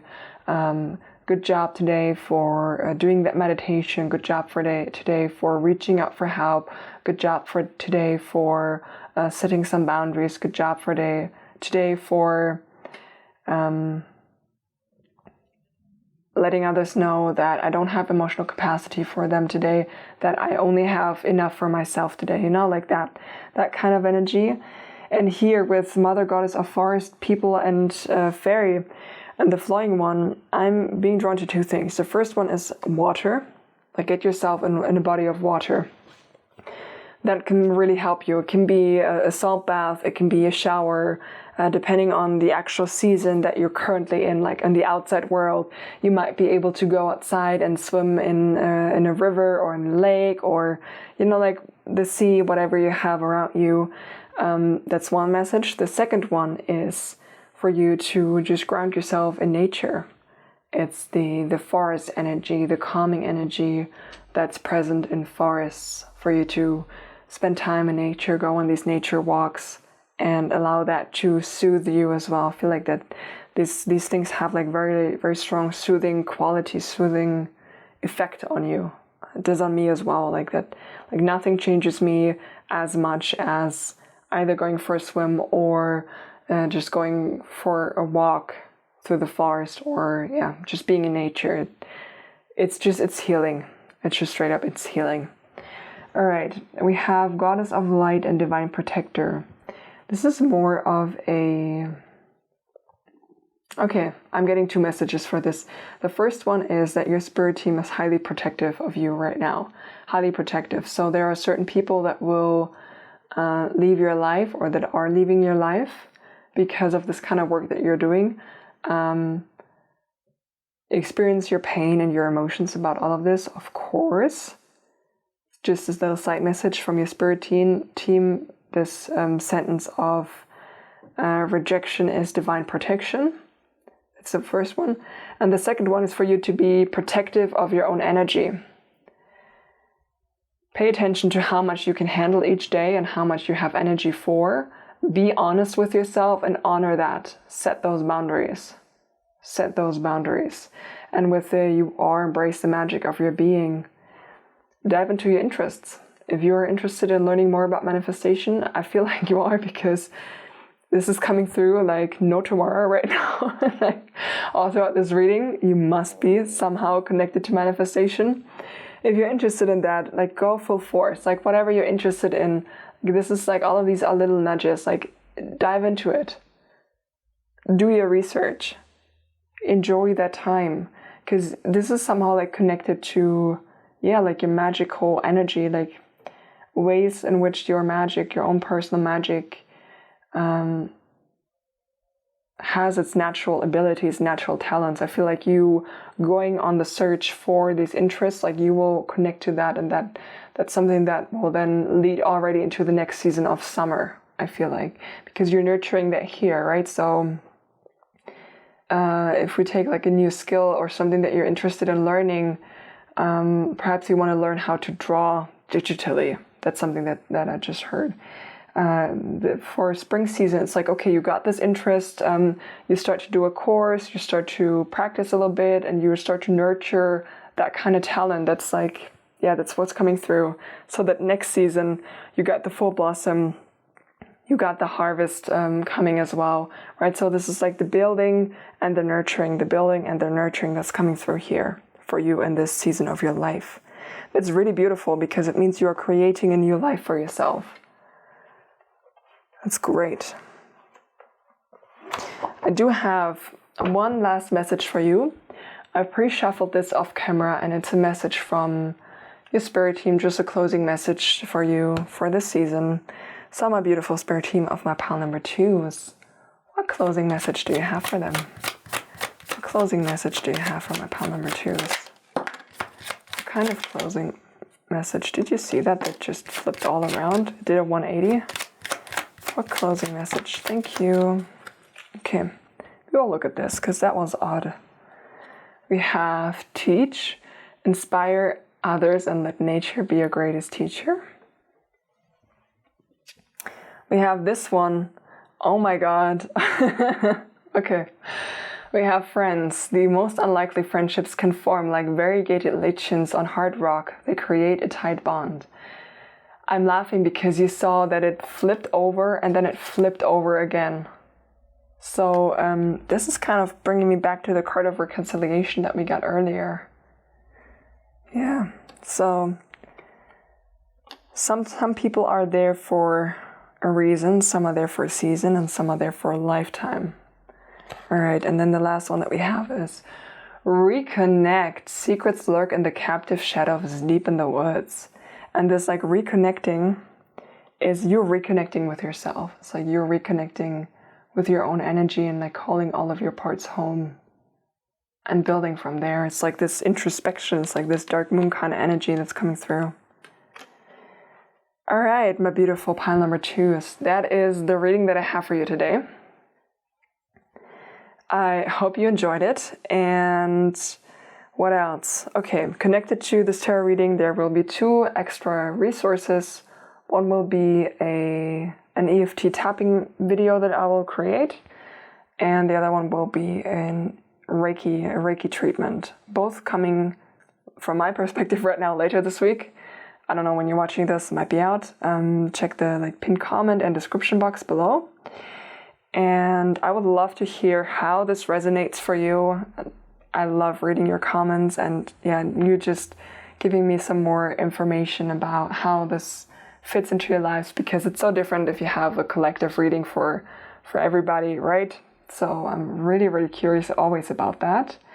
And if you enjoyed this reading, consider leaving me a like. And if you like my energy, consider subscribing, I cannot say that word ever. Subscribing. Making a good case for myself now here, hey? And yeah, that's it. That's all I gotta say. Have a beautiful rest of your day.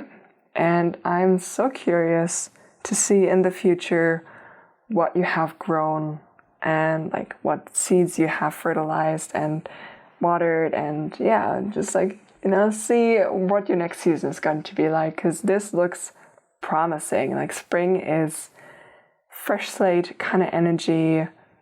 Everything is possible. The most beautiful things can be grown now and like prepared now. Okay, guess that was the last message that wanted to come through. Have a beautiful rest of your day. Bye. If you felt drawn to either the citrine or this colorful Uranus card, that's a sentence to say, then welcome to your reading. We will start this off by talking a little bit about this card here, and then we will pull a seasonal confirmation card or a seasonal confirmation, and then we look into the rest. So when we look at Uranus here with this card, just going off the imagery, we see that we have sort of like a mosaic style window right down here that's very colorful, and we have the depiction of the lightning that strikes. And this is actually an incredible depiction of this type of energy, because it is an energy that is in a way like shattering facades or shattering our ideas. It's more of a complete radical shattering and like almost like an awakening type of energy. And that awakening is happening on the inner. So it's like an inner perspective, the way that you see the world, the way that you see yourself, certain patterns that you're noticing, etc., rather than a complete and utter shift in the outer. So the inner precedes that. So already right off the bat, we have a very, very strong energy of, like I said, awakening. It's like old paradigms and old ways of viewing the world are changing. And actually, when I pulled all of your cards, I heard a little phrase in the beginning, and the phrase that they told me was allow change. So we will look at how this plays into your cards. But yeah, so it's like a shift. Like I said, shift in perspective can also be. Shifts in perspective can also lead to shifts in identity. So we're like, this is kind of a big thing. I'm not gonna lie to you. This is kind of a big thing. So let's see what we pull as a seasonal card, and then we will look at your higher purpose. Okay. So I kind of feel like this one down here for today.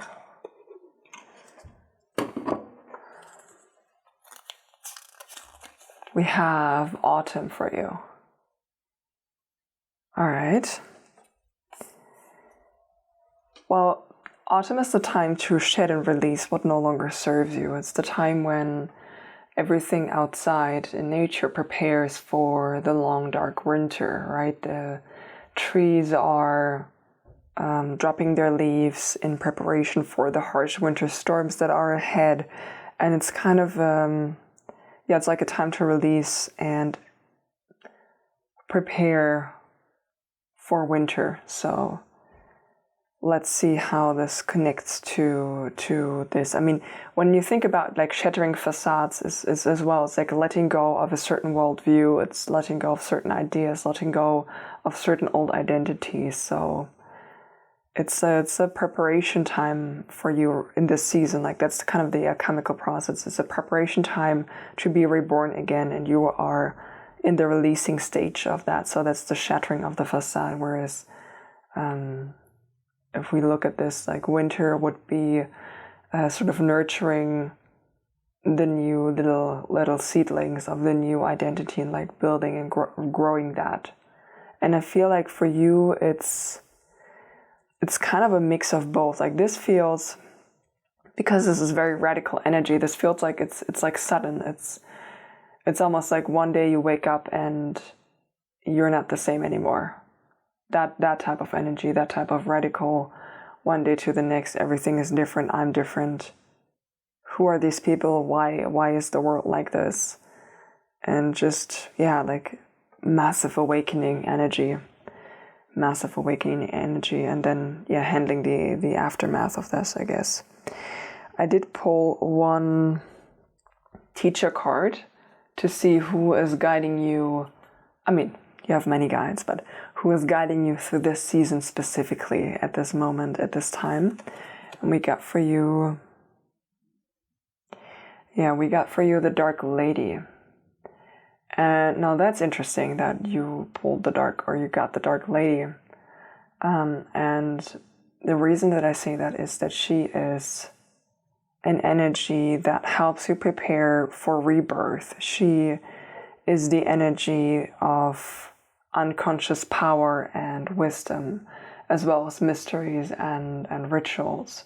She is the one that will tend to or look after the little seedlings that are being nurtured in the dark right before the spring sun and the spring winds and like the spring sun hits them with full force. So it speaks about this like hidden secret beginnings kind of energy.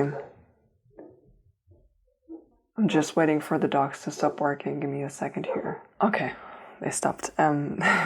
Good. They are also, or like she is also someone who guides us through the darkness. And when I say darkness, can be inner darkness or outer darkness. When things get really murky and muddy, she's the one that guides us through that helps us through that. And like I said, she is there when things are ending and preparing us for this rebirth. And I mean, the time before rebirth is kind of muddy. It is actually an awakening moment when you really think about that. Because what is rebirth anyway? It's a shift in perspective, it's a shift in identity that you nurture and fertilize on your own, and then you're open to revealing that, I will say, like to the outer world in whatever capacity, whatever that means for you. But that's what she's doing, that's her energy. And I mean, endings as well are connected to autumn too, right? So she's having, like, as far as seasons go, she is having or giving, she's giving autumn and like deep dark winter, like the depth of winter is also her forte. All right, let's have a look at the higher purpose of this. Of this season for you. So the first card we have for you is the Grandmothers. Remember your roots, perspective, and trust the weavings. We have, actually you got 4. You got a lot of cards here. We got the Rose of Venus, alignment, flow, right relationship, and harmony. We have Morning Dew, clarity, a fresh start, a positive outlook. Put that right here for now. And then we have, the Fertile Void, inner winter, rest, patience, potency, and secret beginnings. And this state of inner winter is very much connected to the Dark Lady. It's what I spoke of. It's just like with secret beginnings as well. And when you look at the image too, you see that there is a seed here floating. Yeah, there's a seed floating, and it's exactly this. It's like this nurturing of this new identity, or nurturing of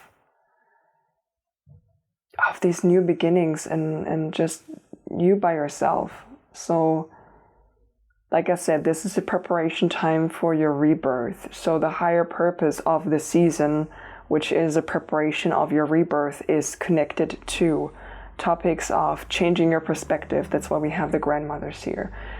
We have the preparation for you to come into alignment, to come into flow, to come into the right relationship, and to return to a sense of harmony, not just within yourself, because like I said, Uranus is connected to a massive like radical change and awakening on the inner. But it like, whenever you change, it never stays within you. It has a ripple effect, like it just ripples outwards. Kind of, they're showing me the image of someone tossing a stone in water, and then like all of the rings going out and how many there are. And they show me like someone else tossing a stone a second later, and how, you know, like these rings are kind of connecting in a way, because like you have it from coming from here, and then you also have it coming from here. It's difficult to explain, but I'm sure you got what I meant with the imagery, or you know what I mean. I can't speak. Sorry.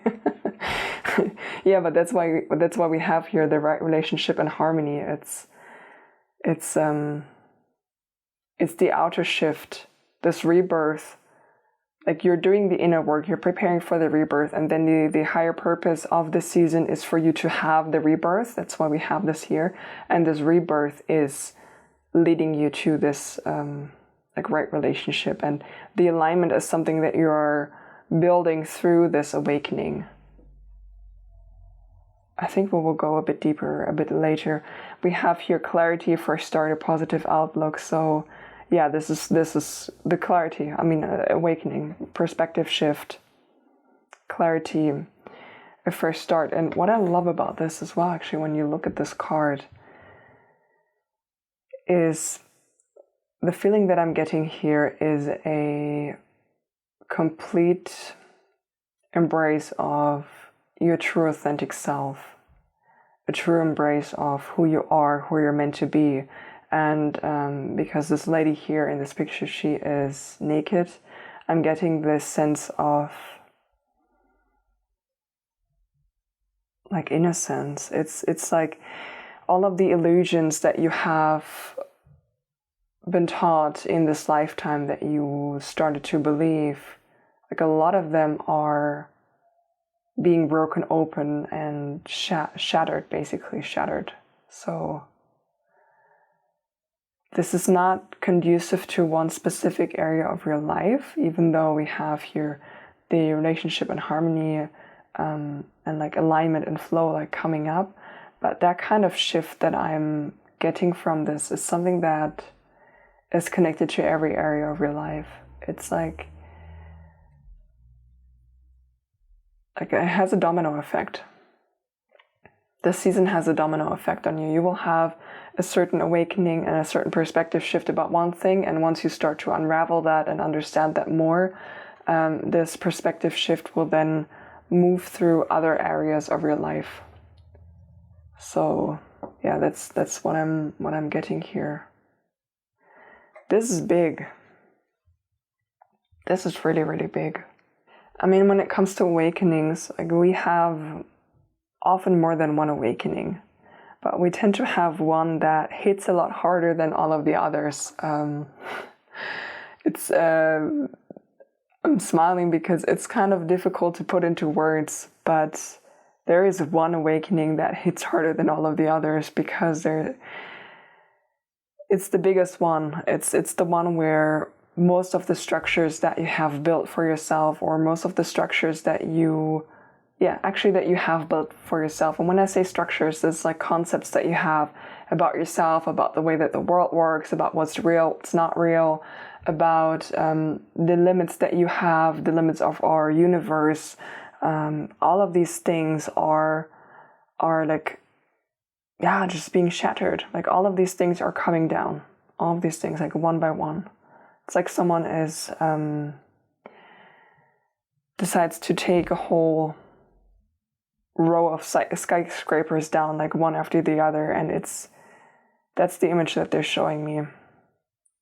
But it's like a planned bombing, you know. It's not a destructive people get hurt inside kind of thing. It's everything, like all of these buildings are empty, and it's time for them to just like leave so that you can clean the ground up and start to build something new. And this like building something new is connected to this. And then once you're ready to like have this area be open for the public again, or just to communicate that more towards the outside, that's this moment of rebirth. That's what we're talking about here.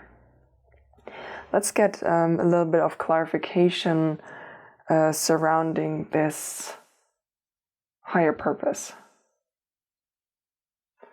I think I need to readjust the cards for you. It's like one thing I do want to know actually is why, and it's something I've been stumbling on ever since I pulled these cards, is like, why do we have the patron of winter here, the card of winter here? Why do we have autumn being highlighted? Because like they're highlighting to me the release of it all. Are you perhaps resistant to letting go? Are you resisting this release? Are you resisting that? Are you resisting letting go? That's my question for you.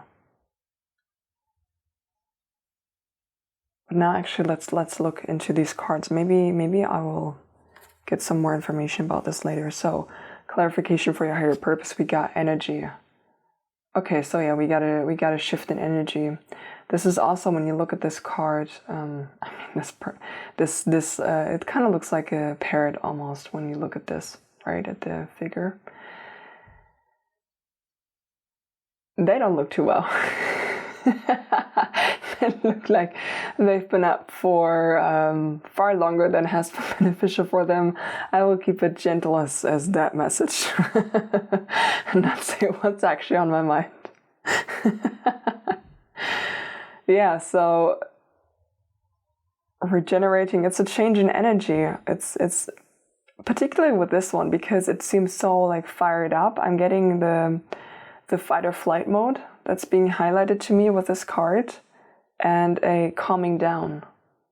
So maybe parts of this shattering of the facade as well is how you are making your money, like how you are working, connected to your work life and the beliefs of what you need to do in order to be successful. That and like, yeah, how important recharging your energy is. But we will get some more information about that later probably. We got independence. And that's actually quite fitting to what I just spoke about, because independence, this card always speaks about being able to stand on your own as an individual while still remembering and being able to be part of a bigger whole. So it's being part of the community, but also being able to do your own thing and standing by yourself. It doesn't have to be one or the other. And with a higher purpose, I feel like you and this shattering of identity and worldviews and perspectives, etc., it can be a very lonely place to be in. Because it feels like it's shattering just for you right now, like it's shattering just for you, and things that you were okay with beforehand, or that you, maybe not okay, but you tolerated to a certain extent beforehand, you no longer can tolerate.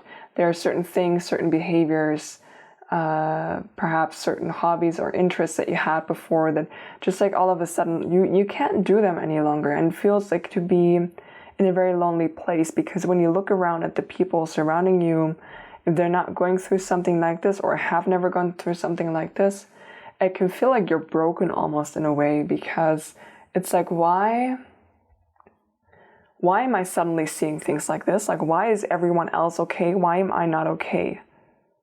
Why is everyone else okay with this? So there's this like isolating factor that I'm being drawn to as you are moving through this season. But like I said, this is speaking about the higher purpose. So it's like reconnecting to the independence, which is, it's okay for me to experience this by myself.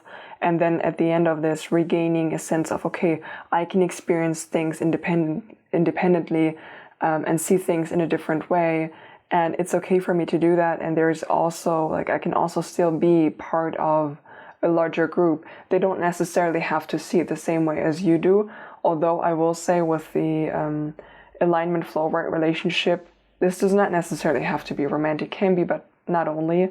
It's also like soul tribe. It's also card of soul tribe coming together. It's like you will connect as well to more people who are mirroring that newfound perspective of yours, that new way of being, that mirror back the ideas and the ideals that you have. So there's a shift in all of this, and this is why you also got the trust the weavings. It's like you need to trust this process and like just release it, let it go, allow things to change. That's the message that I got for you. We have here relationships. And we also have this paired together with regrets. And we have the card of harmony once more. I say once more because you have harmony here as well. So we're getting direct confirmation for relationship and harmony, that this is something that's being shattered. So something along the lines of how relationships can be, should be, is shifting for you massively because of your identity shift and perspective shift. I feel like there will be a lot of friction in this area for you. Like, don't be too scared of this. It's the old leaving to make space for something new that is more aligned with you.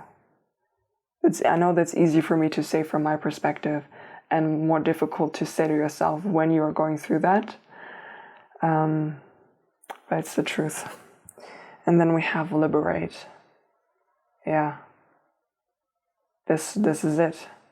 This is the purpose of this awakening. It's a liberation. It's a liberation. Because setting your energy free and coming into alignment with your true self, coming into flow. And in order for you to do that, you sort of need to be connected to your authentic, true soul essence. And we have them as when we're kids, and then when we're growing up, we get all of these ideas, ideals, sort of taught and, also handed down through us by generations, like older generations. This is how the world works. This is how relationships work. This is how a relationship should look like. This is how it shouldn't look like. This is what's proper. This is what's improper. This is what you can do. This is what's possible. Like, all of these things are sort of collecting, and in many ways they are almost like an ashy film on top of our soul essence that causes us to dim that light down, and to dim our ideas down, and to, because from that perspective they seem impossible, but it's not the truth. And this like shattering is breaking through this like man-made barrier of this ash, and revealing everything that's underneath. That's big. I think I said that a couple of times. I'm sorry, but I don't know what else to say about this. This is huge. Actually, I did not speak about the regrets in relationships. Have I? No, I haven't.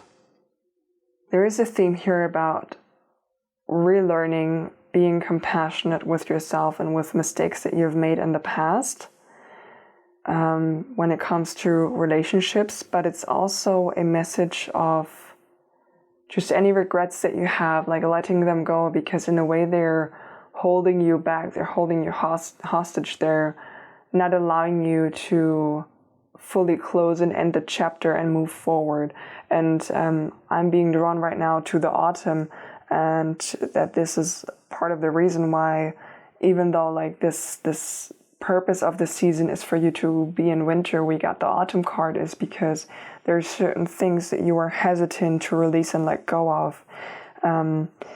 Particularly something like regrets can be something that we all have very strongly connected to our own identity, to who we are, to the type of person that we are in relationships because of experiences that we've had, mistakes that we've made, or mistakes that others have made. We're like all holding on to all of this hurt in order to, first of all, not try to not make the same mistakes again. We tell ourselves that that's the only way, subconsciously, that's the only way for us to stay safe, is to remember how much it hurt last time so that we won't go back again, or that we won't do something like this again. But to be honest with you, it doesn't really work that way. The way for you to no longer perhaps like go back or be in certain relationships is not by holding on to the pain, but by actually moving through the pain, because moving through that means also getting a higher perspective and seeing all of the patterns and how everything is interconnected and interlocked. And that higher perspective will guide you to which aspect of yourself is enabling that type of dynamic. Just to give you an example, right? Is enabling that type of dynamic. And that's where the wisdom kicks in, because once you start to change that certain part of yourself, or you heal that part of yourself, that's actually when you will no longer make these same kinds of mistakes, right? So like holding on to regrets is in a way kind of unnecessary. It's doing far more harm than it is actually beneficial for you. And you cannot attract as well the right relationship and the harmony that you want as long as you're holding on to all of this.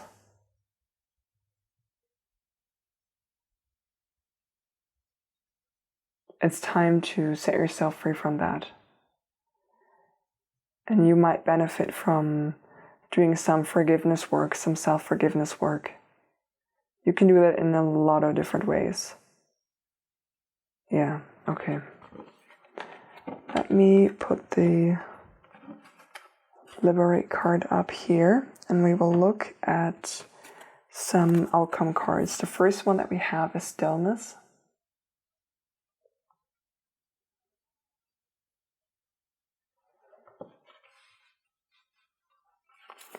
We have Adventures, and also in this card we have highlighted that there is you basically being by yourself doing your own thing, but there's also all of this backup. So it's again the same image, or the same imagery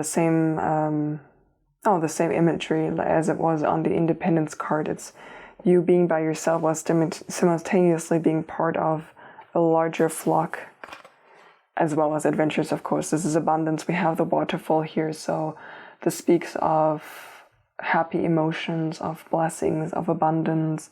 We got the lush forest here. It's completely new as well. Like adventure is always has this energy of newness. But of course, everything is new once you start to shift your identity and your worldview. Is like everything looks like it's different. Like it's similar, but it's not the same. So everything is new. Then that type of thing. And then we got voyage. Voyage is what I should say. Sorry. And with this imagery, I'm always getting that the large whale that is sort of like carrying the baby whale is the spirit team that is taking you on this journey and guiding you on this journey on where you need to go. So you can trust as well that you are held. So there is a new journey waiting for you. These are like technically already 2 cards that are speaking about journeys, about a new journey, new way of being. I just heard new life as words, and then we have enlightenment. Okay. Well, I mean, I did speak about awakening beforehand already, right? But with this enlightenment card, I'm also getting, and the new life, I'm also getting following your dreams. And I spoke about this, didn't I? How we learn certain things that are possible or deemed possible, or certain things that are deemed impossible. And the Uranus energy as well is not only an energy that is shattering facades and shattering personal identities, it's also, if we take this in a creative context, this would be the like getting the sudden stroke of genius, if you will. It's like suddenly getting hit with an innovative idea to build something, to do something, to create something. And with the Enlightenment card, because this card also always calls my attention to the dreamscape and creating your dream life. And we have like alignment, flow, harmony, positive outlook, first start. Got the adventures here. That basically you are being liberated and you are being freed to create whatever you want to create. That's part of the rebirth, that you start fully believing in yourself, and not in a way of like, oh, I believe in myself. No, you actually do. You're not just telling yourself, you're believing in yourself with your whole being. Like every fiber of your being is on board with creating what you want to create, creating your dream life, creating your dream business, creating whatever you want. You do have the freedom to do that. You have the support of your spirit team to go on this new journey. Like wherever you want to go, they will guide you there. They will take you there. And that's a beautiful thing to do, to have all of this support also on your adventures. And with the stillness, is the energy that I'm getting with this card is an energy of inner stillness. It's like a stillness in the mind, and that this stillness of the mind then allows you to get this stroke of genius, to get all of these ideas, all of these insights, and you being more at peace with yourself. It's being comfortable in solitude rather than feeling lonely. Because the difference between the two is subtle, but it's important. Whereas loneliness is feeling the absence of others, and solitude is feeling the presence of yourself and being in the presence of yourself. And that's the kind of identity shift that I'm feeling here, that you are coming into this intense feeling of being in presence of yourself and being okay with that. And because you are okay with that, all of these other things are possible in your life. That's really beautiful. That's such a beautiful place to be in. I think I will put the Enlightenment card on top. And now I have for you some advice cards. More practical, how you can support yourself through this season of your life. And let me take one sip of my tea. Wow. And then I will look at your advice cards. So the first card I have for you is Choose Love. I have Inner Warrior, Trust that you have power. I have Eclipse, Transformation. That's interesting because like eclipse energy is this like intense type of energy that I spoke of in the beginning with it's like the earth-shattering kind of identity shift. We have Experience. Let yourself grow, embrace your knowledge, apply it and improve it.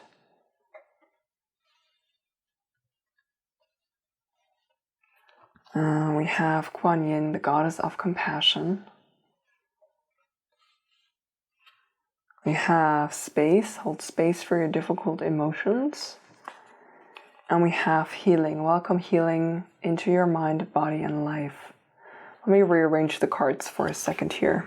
What I find very interesting when I look at all of these cards is that all of them have an inward focus. Her eyes are closed, her eyes are closed, her eyes are closed, her eyes are closed, her eyes are closed, and her eyes are closed as well. And we have two cards where the heart is highlighted here. For Trust that you have power, we have the depiction of the third eye, which is on the shield. That is the bringing the vision, as well as like the cyclical nature here. And I mean the third eye here, that's the seeing eye as well. So here she sees with the eye, with the heart space. Heart space highlighted as well. And even here, the heart space is highlighted, is like glowing more brightly. Let's see. And it's letting your intuition guide you. It's part of this identity shift. It's where it's no longer the, I will say, tangible outside world, a tangible 3D outside world that you can see, feel, taste, and touch that is guiding what you're building and what's possible for you. It's like an inward focus. It's what you feel like, what you can sense, what makes sense to you. That kind of energy. And we have here, choose love as the first part of advice. And this is a way for you, or a reminder for you, to be loving with yourself on this journey. It's difficult. I spoke about this a bit as well in the beginning. It's difficult when you are experiencing a shift in identity and reality where you feel like, okay, I actually don't know what's happening anymore, and everyone else seems to be okay with the way that things were, and why is it so different for me? Like, there are a lot of emotions coming up with that, and you're being called to please be loving and kind with yourself on this journey. Trust that you have power. Like this, you're building something magnificent. This preparation for rebirth, although it feels a bit difficult, is actually more important than the rebirth itself. Because, I mean, first of all, the rebirth can happen if you don't do the groundwork. But second of all, this inward focus is a quiet discovery of who you really are, what you're really meant to do here. It's also discovering something like life purpose that can be connected to this. And this is a huge change. This is a massive transformation. Eclipse energy is the most intense form of transformation energy that we have. But we do have a little guidance in the imagery here. You see all of these roots that are coming down. You're being called to ground yourself and engage in grounding practices. Grounding practices is basically anything that you can do where you can engage your senses and you actually feel present in your body. It can be something like meditation, doing conscious breathing, yoga, for example, but also going for a walk. Anything that grounds you is very, very important during this awakening phase of yours, during this season of your life. Really important. First of all, it allows you to be present in your body and withdraw a bit from everything that the mind is going through, because this shattering of identity and worldviews is something that can like really just bring the energy up to your head a lot. So it's good to ground it down. But second of all, what it allows you as well is when you are awakening and you start to hear that inner voice again in a way that you have maybe never have heard it before, or not since you were a kid. You kind of need to be in a calmer state to be able to hear all of these energies. So being grounded is really, really important so that you can hear all of these subtle messages coming through to you. We have here experience. Let yourself grow, embrace your knowledge, apply it and improve it. And there's not that much more that I can add to this message. It speaks for itself. Try new things out. Allow yourself to change, allow yourself to grow. Because the coping mechanisms that you had before may be no longer working for you. Okay, so it's time to experience, it's time to try some new things out and then see what works, what doesn't work, apply it, improve it, you know, that kind of thing. The goddess of compassion is here. Be compassionate with yourself, but also be compassionate with others, because just because you're waking up doesn't mean that everyone else around you is. And this can be frustrating to witness, because also you want to talk about it with other people and maybe they're not ready to hear what you have to say. So there can be like a lot of frustration, or like a lot of potential for frustration when it comes to this kind of topic. But practice compassion. That's really all I can say about this. We have here space, hold space for difficult emotions. It kind of goes hand in hand with what I just talked about, how you want to share what you experienced and you want to share what's going on, and there are all of these complicated feelings inside of yourself. It can also even be, particularly when it comes to maybe illusions that we picked up from other people, that other people may have taught us to some extent. There can be a lot of complicated feelings arising around that, and it's important for you to hold space for that. You are the one that's there for you, and this is also connected to what I spoke of, the shift from loneliness to solitude.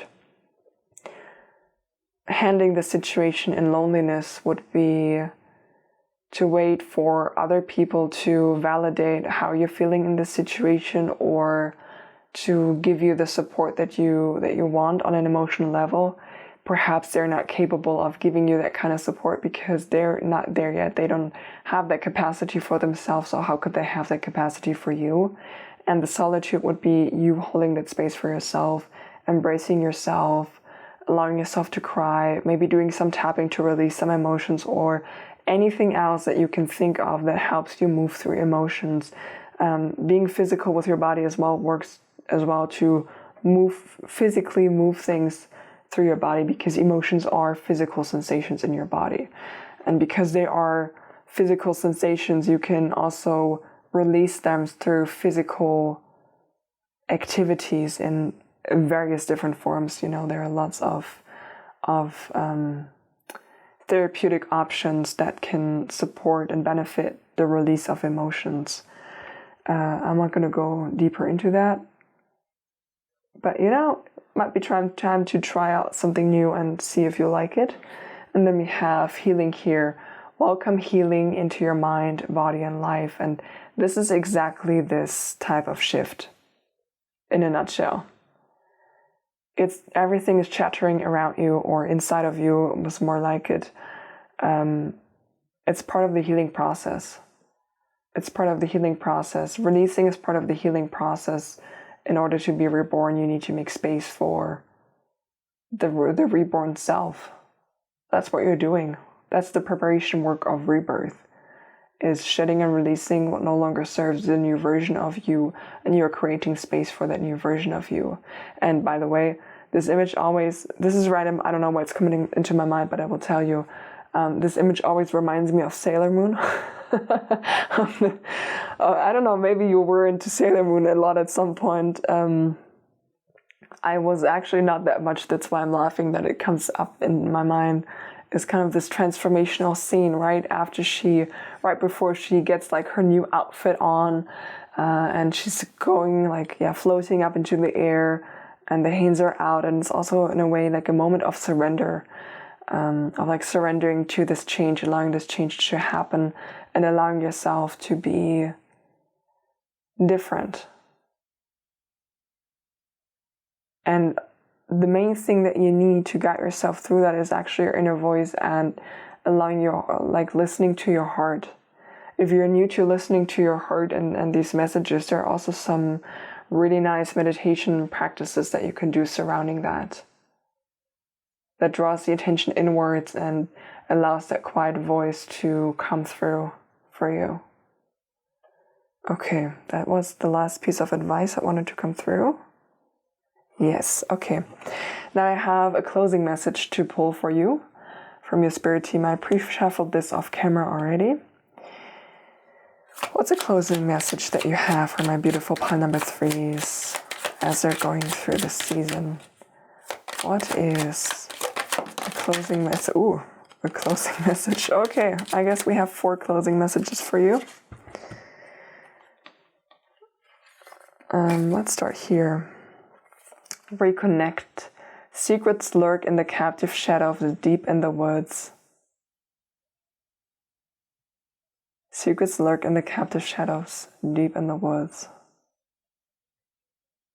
I mean, this is Dark Lady. This is Dark Lady's territory. About the mysteries, about the unconscious power, about the preparation of rebirth. This shattering of this identity and worldviews is bringing something up for you in a completely new way. Where you are reconnected to your soul essence. I spoke about this briefly. We have forbearance. Do not be deterred by the thorn amidst the roses. yeah, like I said, there's like something that you are not quite willing to let go of. And if that's like, that thing is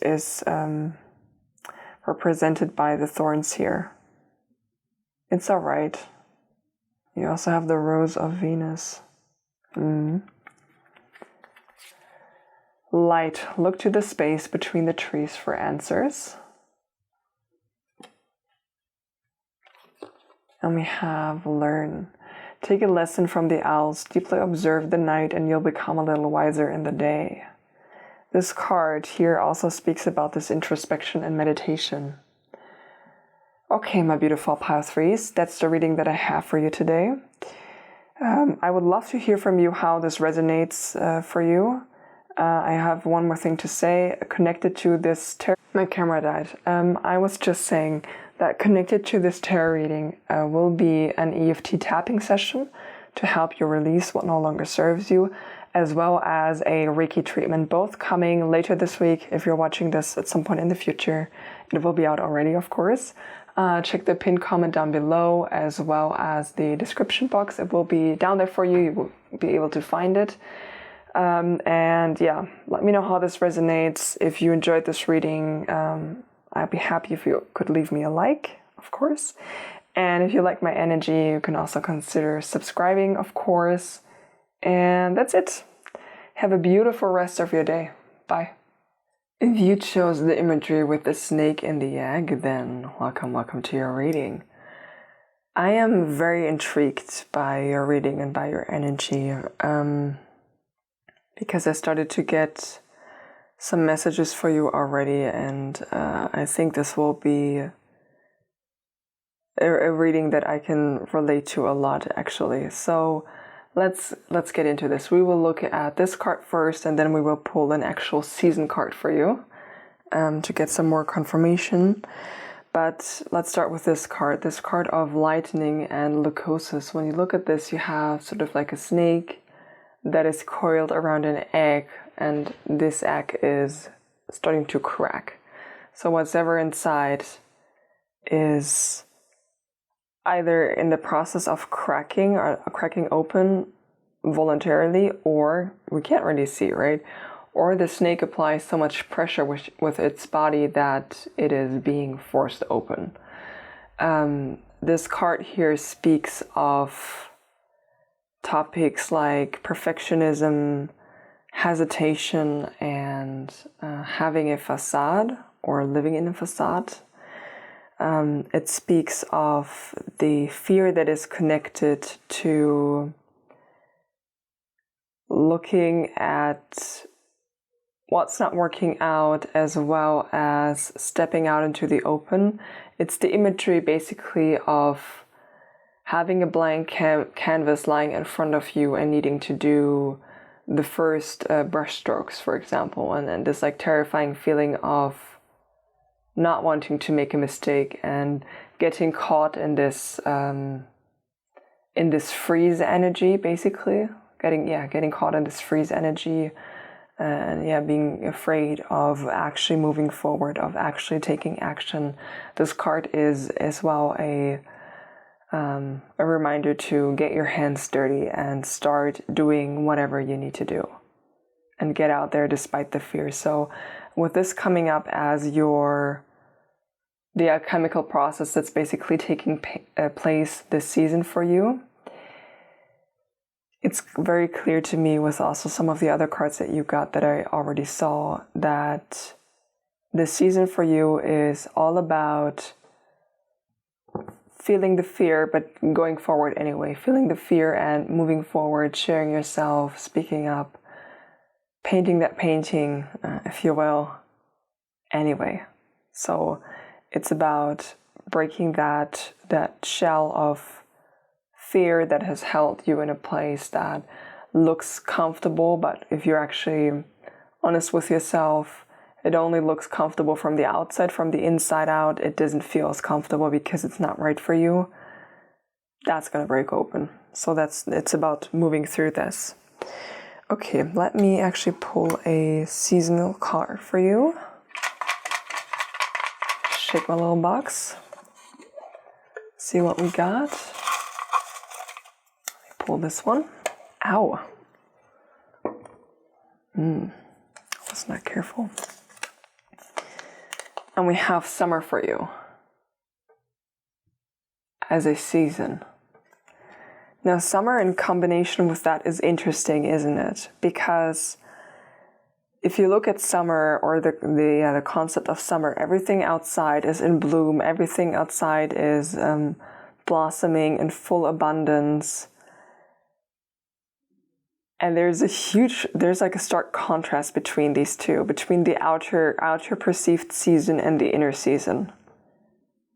So that tells me that what I said before about how looking at maybe your life from the outside, things look like they're going really well, or perhaps they might be perfect. Maybe you got a job that pays you quite well, for example, and maybe you're in a relationship that looks decent from the outside. And it's kind of okay from the inside as well, but it's not, like, something is there that is not fully aligned with your authentic self. Something is there that you need to change, and something is there that you need to share with the world that you're afraid of. In terms of speaking, when it comes to a job, for example, could be that you are employed and you're making good money, and maybe you even have a position that you wanted to have for a long time, and you're finally there, and you realize, like, actually, technically, I kind of want to do my own thing, and I kind of want to do something else, and what you want to do differently is what I'm getting. Like, what you want to change, what you want to do differently, but this fear is having you in a chokehold right now.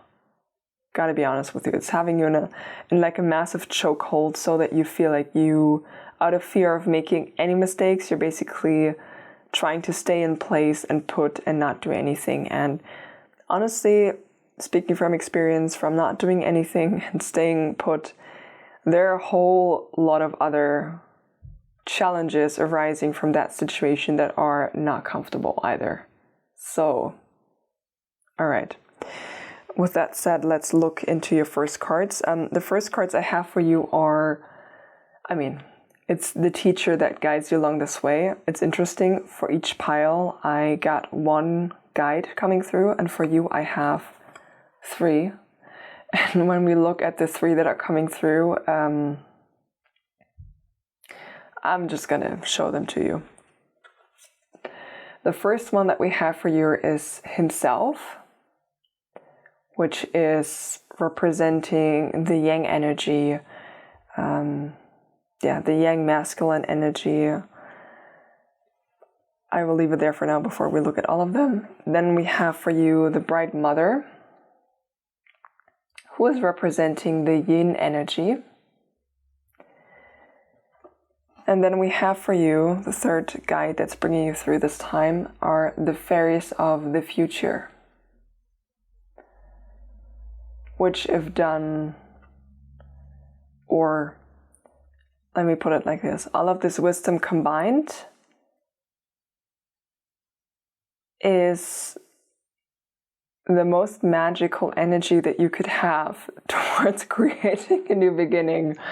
Like, honestly, this is like, you cannot ask for a better combination of guides coming together in this moment to create whatever you're fearful of creating.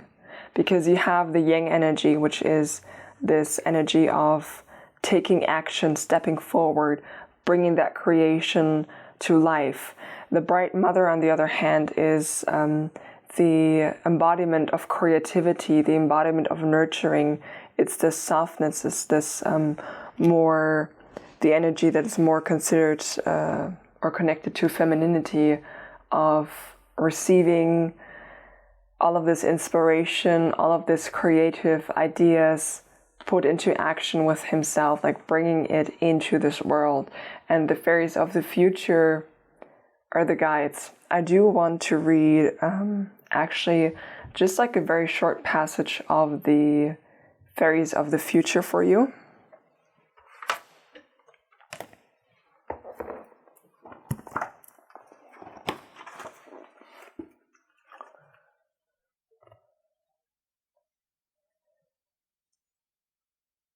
These fairies are on an exciting journey to co-create the future with the universe, just as we are.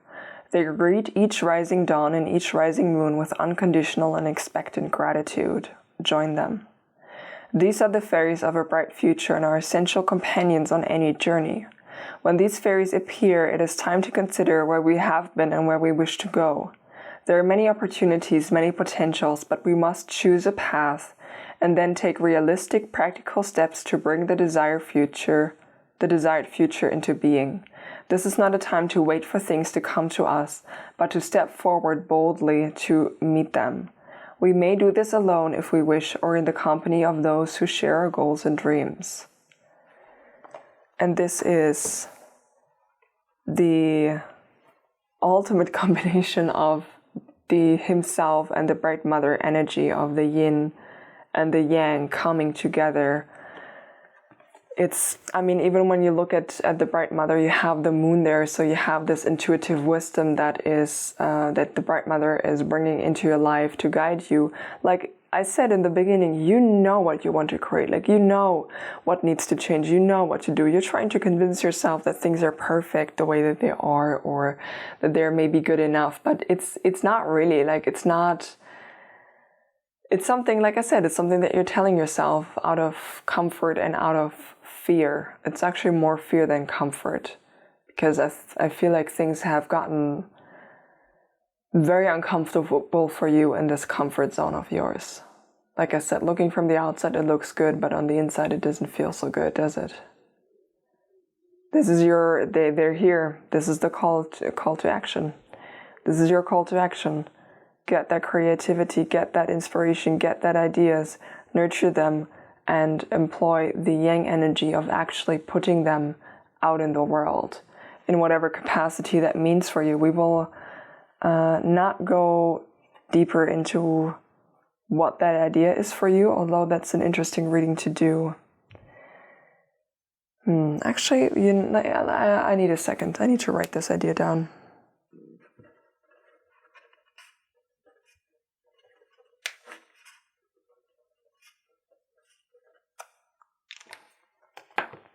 Okay, I think that might be its whole reading in the future.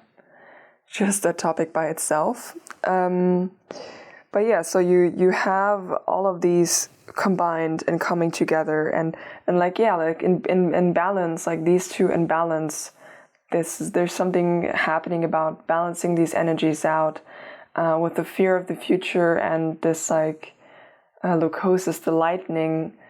The image that I brought forth of the blank canvas and standing in front of it and being terrified to even do the first brush stroke. This fear of making mistakes could be a topic for you to address in itself, to look at the roots and the cause of why that's there. But technically, when it comes to this balance, what we can see from the cards right now already is that you have been a little more in the yin energy has been a little bit more active in your life versus the yang energy, and you need to combine these two. That's why all of these are coming together. They know you have such a beautiful, bright future ahead of you, and it's time to crack open, and it's time to share without the fear of what other things, or it's not necessarily without the fear. It's, how shall I put this? You can analyze this fear as much as you want. You can try and release this fear as much as you want. You can only release it to a certain extent until the next step has to be stepping out and sharing. There's part of the healing that needs to happen that cannot happen with you hiding away and sheltering away somewhere in a dungeon, is what I hear. Somewhere in a dungeon, that's dark.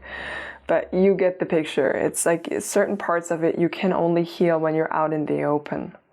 And speaking from experience, this fear of sharing, or fear of being actually authentically sharing my work, for example, what I'm doing here right now, is something that has been very active for me for, oh my God, how many years has it been? A good amount of time, maybe 2 years or something, even just sharing it more in my more private circle, I would say. Because, it's not like, I'm smiling right now, I'm laughing at myself because I don't know how to phrase it. It's not the most conventional thing to pick up, or the most conventional way to be, I will say, okay, to be so tapped into all of these energies and experience all of these experiences and be so sensitive when it comes to energy, because like I'm also a Reiki healer and I'm super sensitive, like wow. And all of these experiences that come alongside that are, depending on where you live as well. Me personally, I live in Germany, so we're very, as a nation, very much logically driven, and everything or anything spiritual is looked at in a weird way, and like you are not a sane person anymore. That's basically the consensus when it comes to this, on the surface for sure. But anyway, all of this to say that this fear, you can feel this fear and you can move through this fear only to a certain extent. At some point you can only experience that this fear has been something that actually held your mind hostage as soon as you step out and start to share. And in sharing as well, there's an alchemical process kind of happening in sharing, because you're sharing you're always sharing of yourself, but you're also getting feedback. You also see how, like, what your art, for example, awakens in other people, what for example, the words that I'm saying right now, or how I am bringing my own experience into this whole reading right now, for example, what this does for you. You know what I mean? Like, at this moment of recording, I have no idea about this. I'm just talking to camera here, okay? I'm just saying what I'm hearing, what I'm experiencing, what I'm feeling, what I'm sensing, and I have no idea how you will respond to this. It's possible that some of you will be sitting there and don't resonate with anything at all, and I don't know about it. It's just, just gotta trust and just put it out regardless. Like, I'm never gonna make everyone happy. I'm never gonna create something that everyone will be aligned with, because that's impossible. You could even have as your main message to just be gentle to yourself and love yourself, and you will still find people who are against that. You know what I mean? It's like, it's impossible for you to try and find an idea that makes everyone happy, and to try and find an idea that no one will have anything to say against. That's impossible. Okay, so the question is, like, where are you coming from when it comes to the fear of making a mistake? What is this rooted in? Where is the root of this? But again, this is not necessarily the topic of this reading. And I've rambled on. Let me actually look at the next few cards for you. The next cards that we have are sort of a higher purpose for this season for you. And I find it interesting because the first card that we have is Trust the Seasons, Embracing Change, Cycles of Life, Transition, and Growth. And when you look at this imagery as well, you see that there is the life cycle of a rose, where it goes from basically being in a bud to slowly opening, coming into full abundance. And I see about now that I need to change my battery. I will be right back for you, okay? Give me a moment, please. Okay, and I'm back. And actually that's interesting, because I thought it was my battery. It was not my battery at all. I just saw something up here blinking, and it was my memory storage that was full. So I needed to use a different SD card. And the reason that I say it's interesting in the context of this reading is that, you need to make some room. Okay, but I spoke about this card and trusting the seasons, and about the life cycle of this of this flower. Did I not just say the last words that I said before I noticed this? I think how it's getting fuller and fuller and fuller and blossoming before it starts to slowly wilt and release its petals again and basically return to the soil. On that note as well, when it comes to the life that you have created that looks perfect from the outside, it was once like this. It was something that you wanted and you have made it happen, and now it's kind of like wilting and withering away from the inside, and that's okay. Listen, you've changed a lot and it's time for something new. We have this idea, particularly when it comes to work, or actually in general, it doesn't matter if it's just about work, it's everything, that we have one purpose in our life. One purpose in our life that we need to find and we need to discover, and that's it. And that's actually not the case, because each phase of our lives has its own purpose. And that's why I said, what's the season of your life, of this life right now for you, teaching you? Because you have different purposes. Sometimes, you need to get some type of corporate job and go up a ladder to an extent because you're learning something there. It's part of your purpose, part of discovering something about yourself. And when you look back at your life and you look at the times when you have fallen out of love with something or someone, and you look back, you realize that actually this was kind of disguised preparation for a later moment in your life when you needed to rely on the experiences that you've made in that previous phase of your life. And it's much the same when it comes to purpose. It's each purpose in the end combines to a whole and will be beneficial for you to create what you want to create. So it's not wasted time. You've not made a mistake. You've done everything right. It's just that now something else is right for you. So it's time to let it go. And with the trust here as well. And this like full-on bloom that we have here. Trust that things will grow.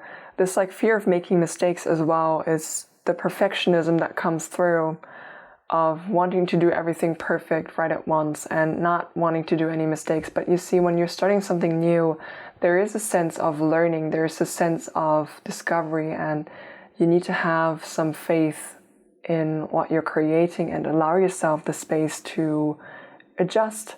You're not making mistakes, you're learning along the way. How boring would it be if you wanted to pick something new up and you knew immediately how to do it in the most perfect way?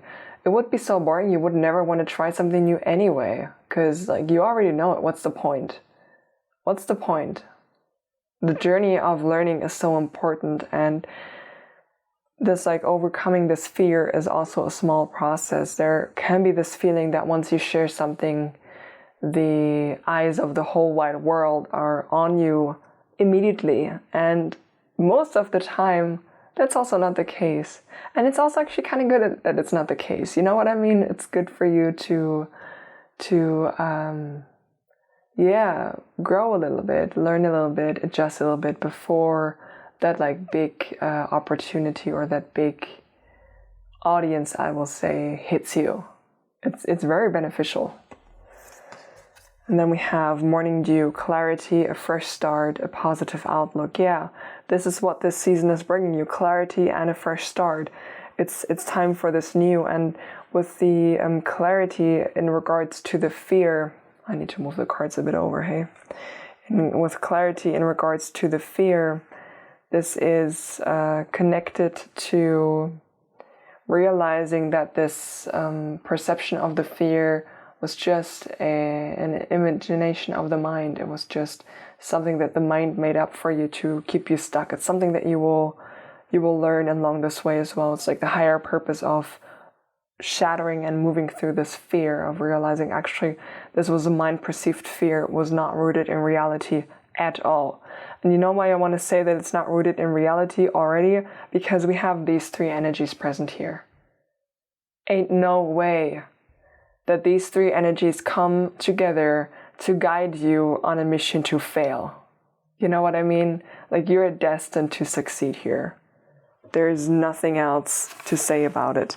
I do have, however, some cards to go a bit deeper into our higher purpose. To clarify the higher purpose. The first card that we have is Calm. It's like a peace, an energy of peace and serenity that you are developing in yourself by going through this process of releasing the fear, moving through the fear. Because also it will be like, once you've done this, it will be like, okay, what else can I do? You know, you're losing that fear of starting over, that fear of doing something new. We have Ego. Okay, so you're learning something new here about your ego and about how, if it's unchecked, it can really control your life and rule your life. And when it comes to the ego, particularly when you have a career that's already quite well established, it can feel very daunting to start new again and start at the beginning again, or maybe take a part-time job or a smaller job or something or whatever. You know, it can feel like a step down, and that can be difficult sometimes for the ego as well to handle, when the ego is used to a certain standard of living, for example, and a certain way of other people looking at us because we've achieved a particular thing. It can be quite difficult. So, you know, be gentle on yourself with this. Like, you're not throwing something away and you're not taking a step down. You're doing something that's right for you, and the ego needs to learn how moving through something that may be fearful is not actually the end of the ego, and it's not the ultimate death of you, you know? Like, it's fine. We have another card of Trust. So we got the higher purpose cards of Trust the Seasons clarified with another card of Trust. So you're learning how to trust yourself. Trust yourself and trust your inner wisdom. Trust this information that you're receiving from the Bright Mother, so that intuition that wants to guide you. We have, self-expression. Yeah, you're learning to express yourself without fear, to trust that self-expression, to trust yourself. And we have imagination. And this card I actually want to read to you, because it says, Silver Birch Imagination. Your world is perceived through your own individual lenses, through thoughts, ideas, sensations, and emotions. This becomes a trap if you bias your worldview as definitive evidence of reality. Set your imagination free and let go of how you think things should be. And this idea of like how you think things should be is also connected to the fear of making a mistake. There's like already, before you're starting, there's already like a whole journey that you have thought of in your mind and how things should go and how everything should be. And it's not like that. It's a bit chaotic, this, like creating this new, it's a bit chaotic. And it's difficult as well to anticipate what will happen if you've never been there. Right? Like the body and mind, like they don't know how to respond to this. They have no stored information about this new situation, and that freaks them the fuck out. And that's what causing this massive fear. It's disguised as worry, and it's disguised as insecurity, but in reality it's also your body that just doesn't know how to respond to any of these new stimuli, and your mind, your like ego, that doesn't know how to respond and how to measure this new whatever is happening. And that's where this fear is kicking in. It's a way to protect you, to keep you safe. It's not meant to be harmful to you. Okay, but it's a mind-perceived danger. All right, I do have some outcome cards for you. Outcome cards of what happens as you move through this journey. So the first one that we have for you, actually let me move this a bit, and I think I want to put,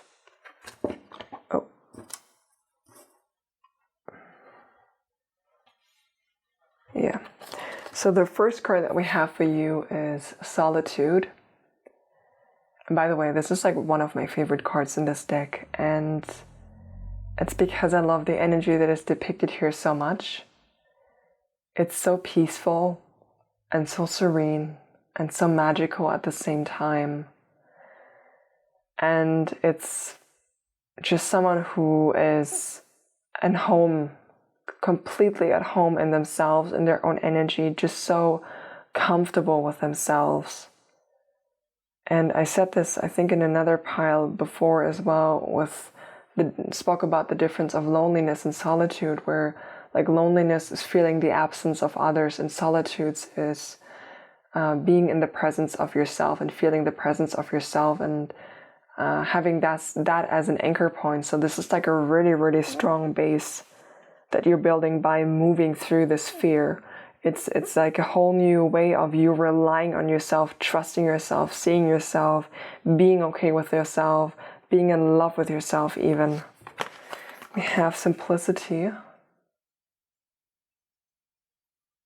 I heard peace of mind with this. Peace of mind. So whatever you're in right now seems to be very stressful, and you're actually craving a life that is in general a little more simple. Like maybe, I feel like you want to change something about your work, and that has like a ripple effect on a lot of other things, like changing your lifestyle as well towards something that is more simple and that allows you time to, for example, if you want to be in a canoe on the water by yourself. Hey, I relate, okay? We have trust. Wow, this is the third trust card from 3 decks. I got a card of trust.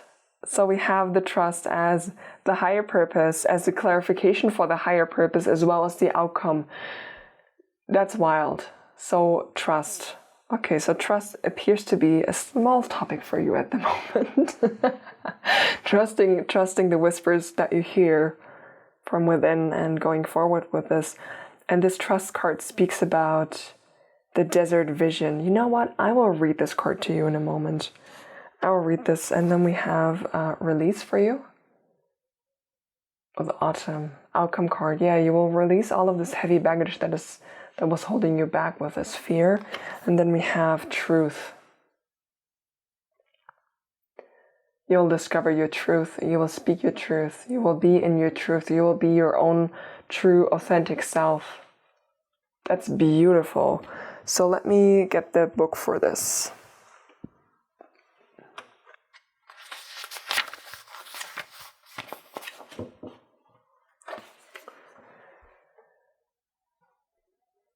Desert vision.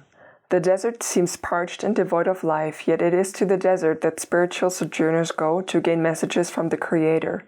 Traditionally, the desert is the place of spiritual cleansing, renewal, and profound healing visions. Just as desert terrains can feed our souls, they also nourish lands thousands of miles away. For example, the Sahara Desert and the Amazon rainforest are a great distance from each other. One is a vast dry area of sand and scrub, while the other is moist, lush, and green, and yet they are connected.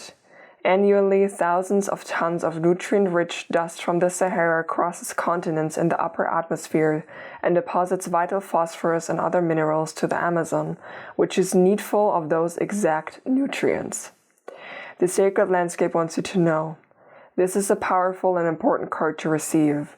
Even when things seem parched or not fruitful, a deeper energy speaks of the power of your inner knowing.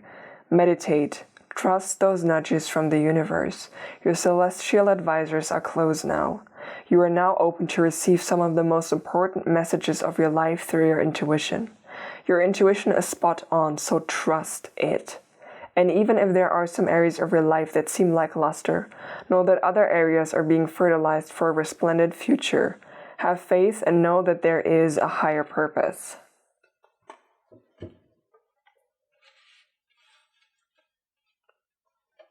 I mean, we have the fairies of the future here as well. Like, I can't with your reading. I love it so much, and I also recognize myself here. I don't like it. I don't like it. I feel like, for me, I've been hearing the message of moving forward despite your fear for, I don't know, a year and a half or something. So, yeah. Well, I'm sorry I'm passing, in a way, I'm sorry I'm passing this message on to you, but also, sometimes we need a little kick in our beautiful behinds in order to move ahead. And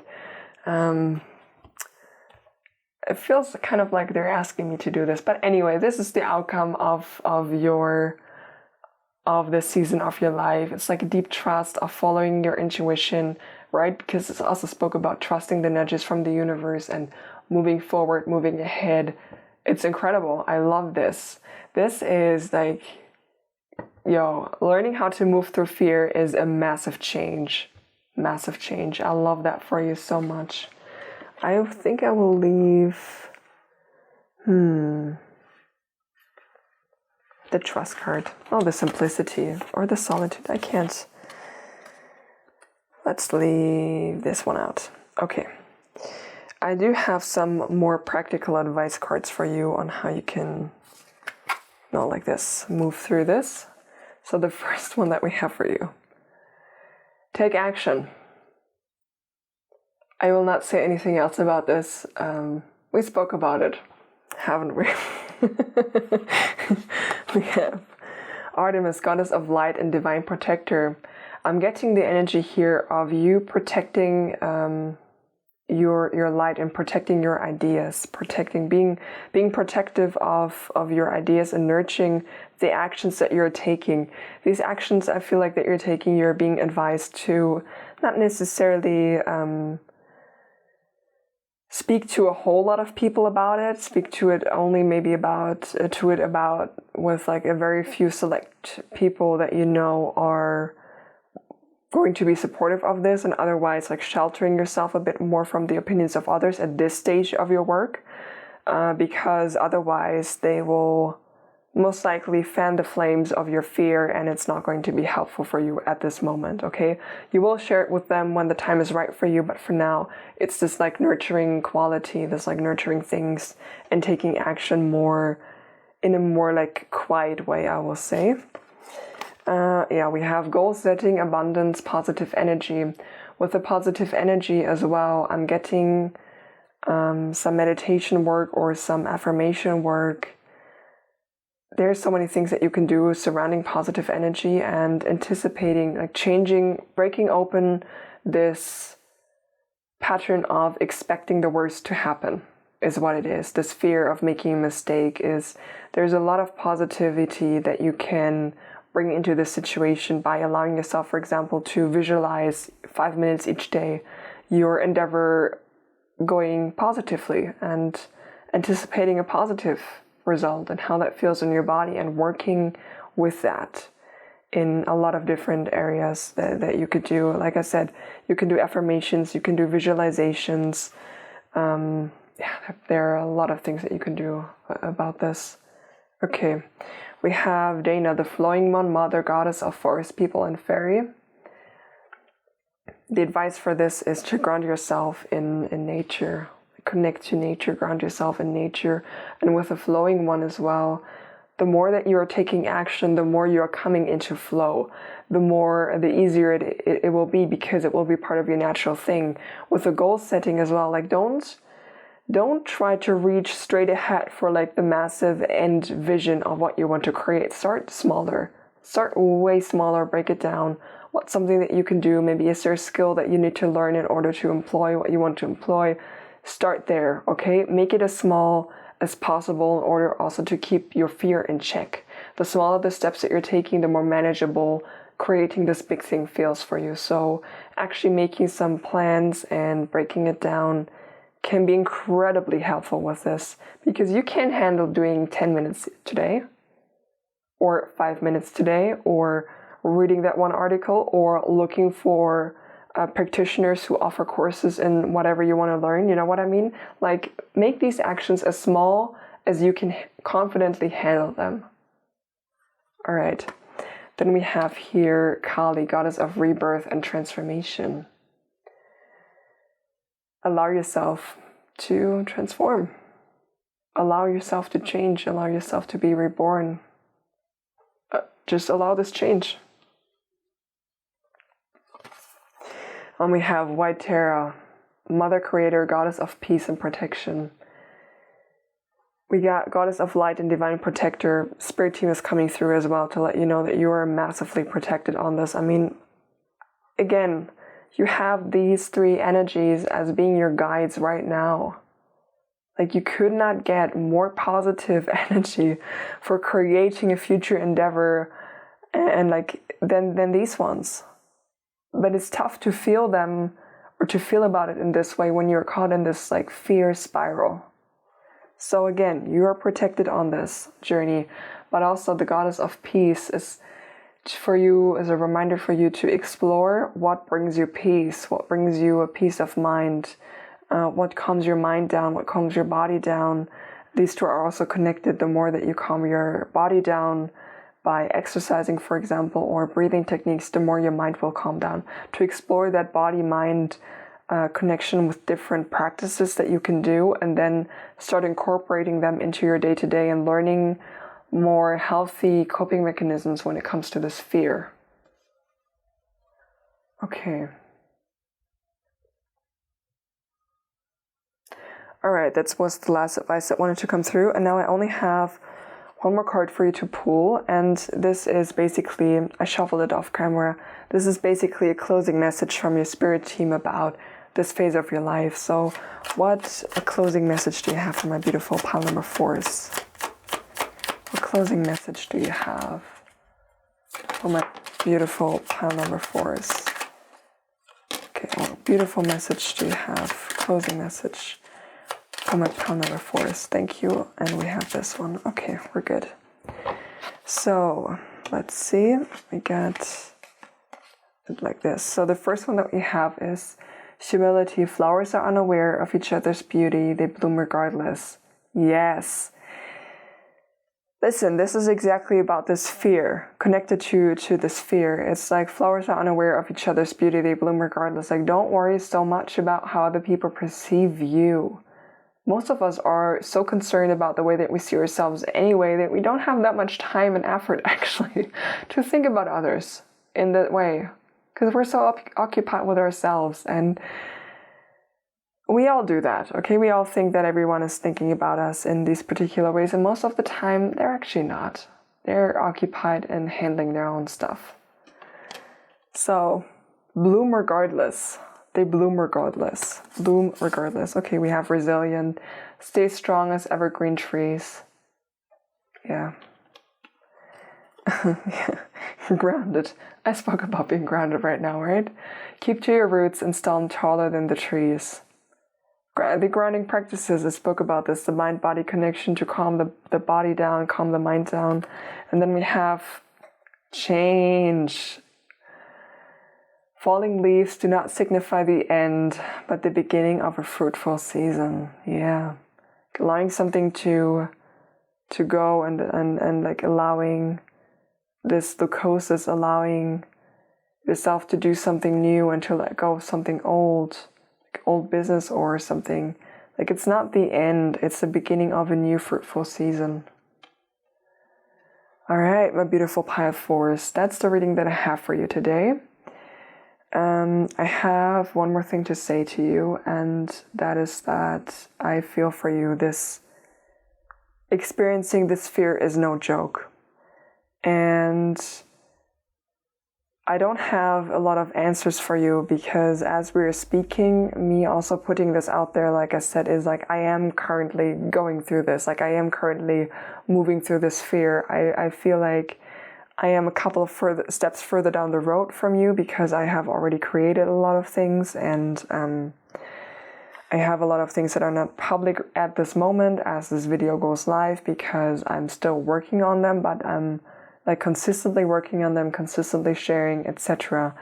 And I've done a lot of work when it comes to releasing this fear, looking at the core, why it's there. I understand why everything is there, but there came a point where I just needed to step out. I just needed to step forward and like share and just be out in the open in a way. And that was the most terrifying thing. Okay, the most terrifying thing. I'm not going to lie to you, terrifying. But also, immediately I feel chill about it. I'm sure there will be projects that I want to share that will still spark that fear, and I'm sure it will crop up here and there. But it's wild to me looking back at this time when I was so frozen by this fear that this was 100% mind perceived. And while I understand which experiences in my life triggered that in this lifetime, and I also, because like I said, I'm super sensitive and I do get visions and stuff, I also know of experiences from past lifetimes that I remember that contribute to this fear for me personally. I wasted time, is what I want to say here, okay? If I knew back then what I know now, like I would just I would like clear up in the way that I cleared up, and then I would just step out. Obviously, when you're in it, you're not in the position to think that way, and you will experience, like, it's part of this journey, okay? It's not to say, oh, just get over it and step out. Like, not at all. Like, I'm not saying that at all. I'm just saying that as someone who is on the outside who is like towards the end of moving through this phase, it's not as scary as your mind makes you believe that it is. And do the work that you can do, and then just trust yourself. Most likely, this energy that wants to come forth, or this change, or the business that you want to build, like whatever it is you want to create, is connected to your soul essence, to your soul purpose, and that's also why the fear is heightened for you. Because it's so important. Like it's different. It's a whole different game, because you're sharing parts of your soul, and that inherently makes you more vulnerable than whatever you did before, because it's opening in a different way and being, like I said, being vulnerable in a whole new way. That adds to this fear.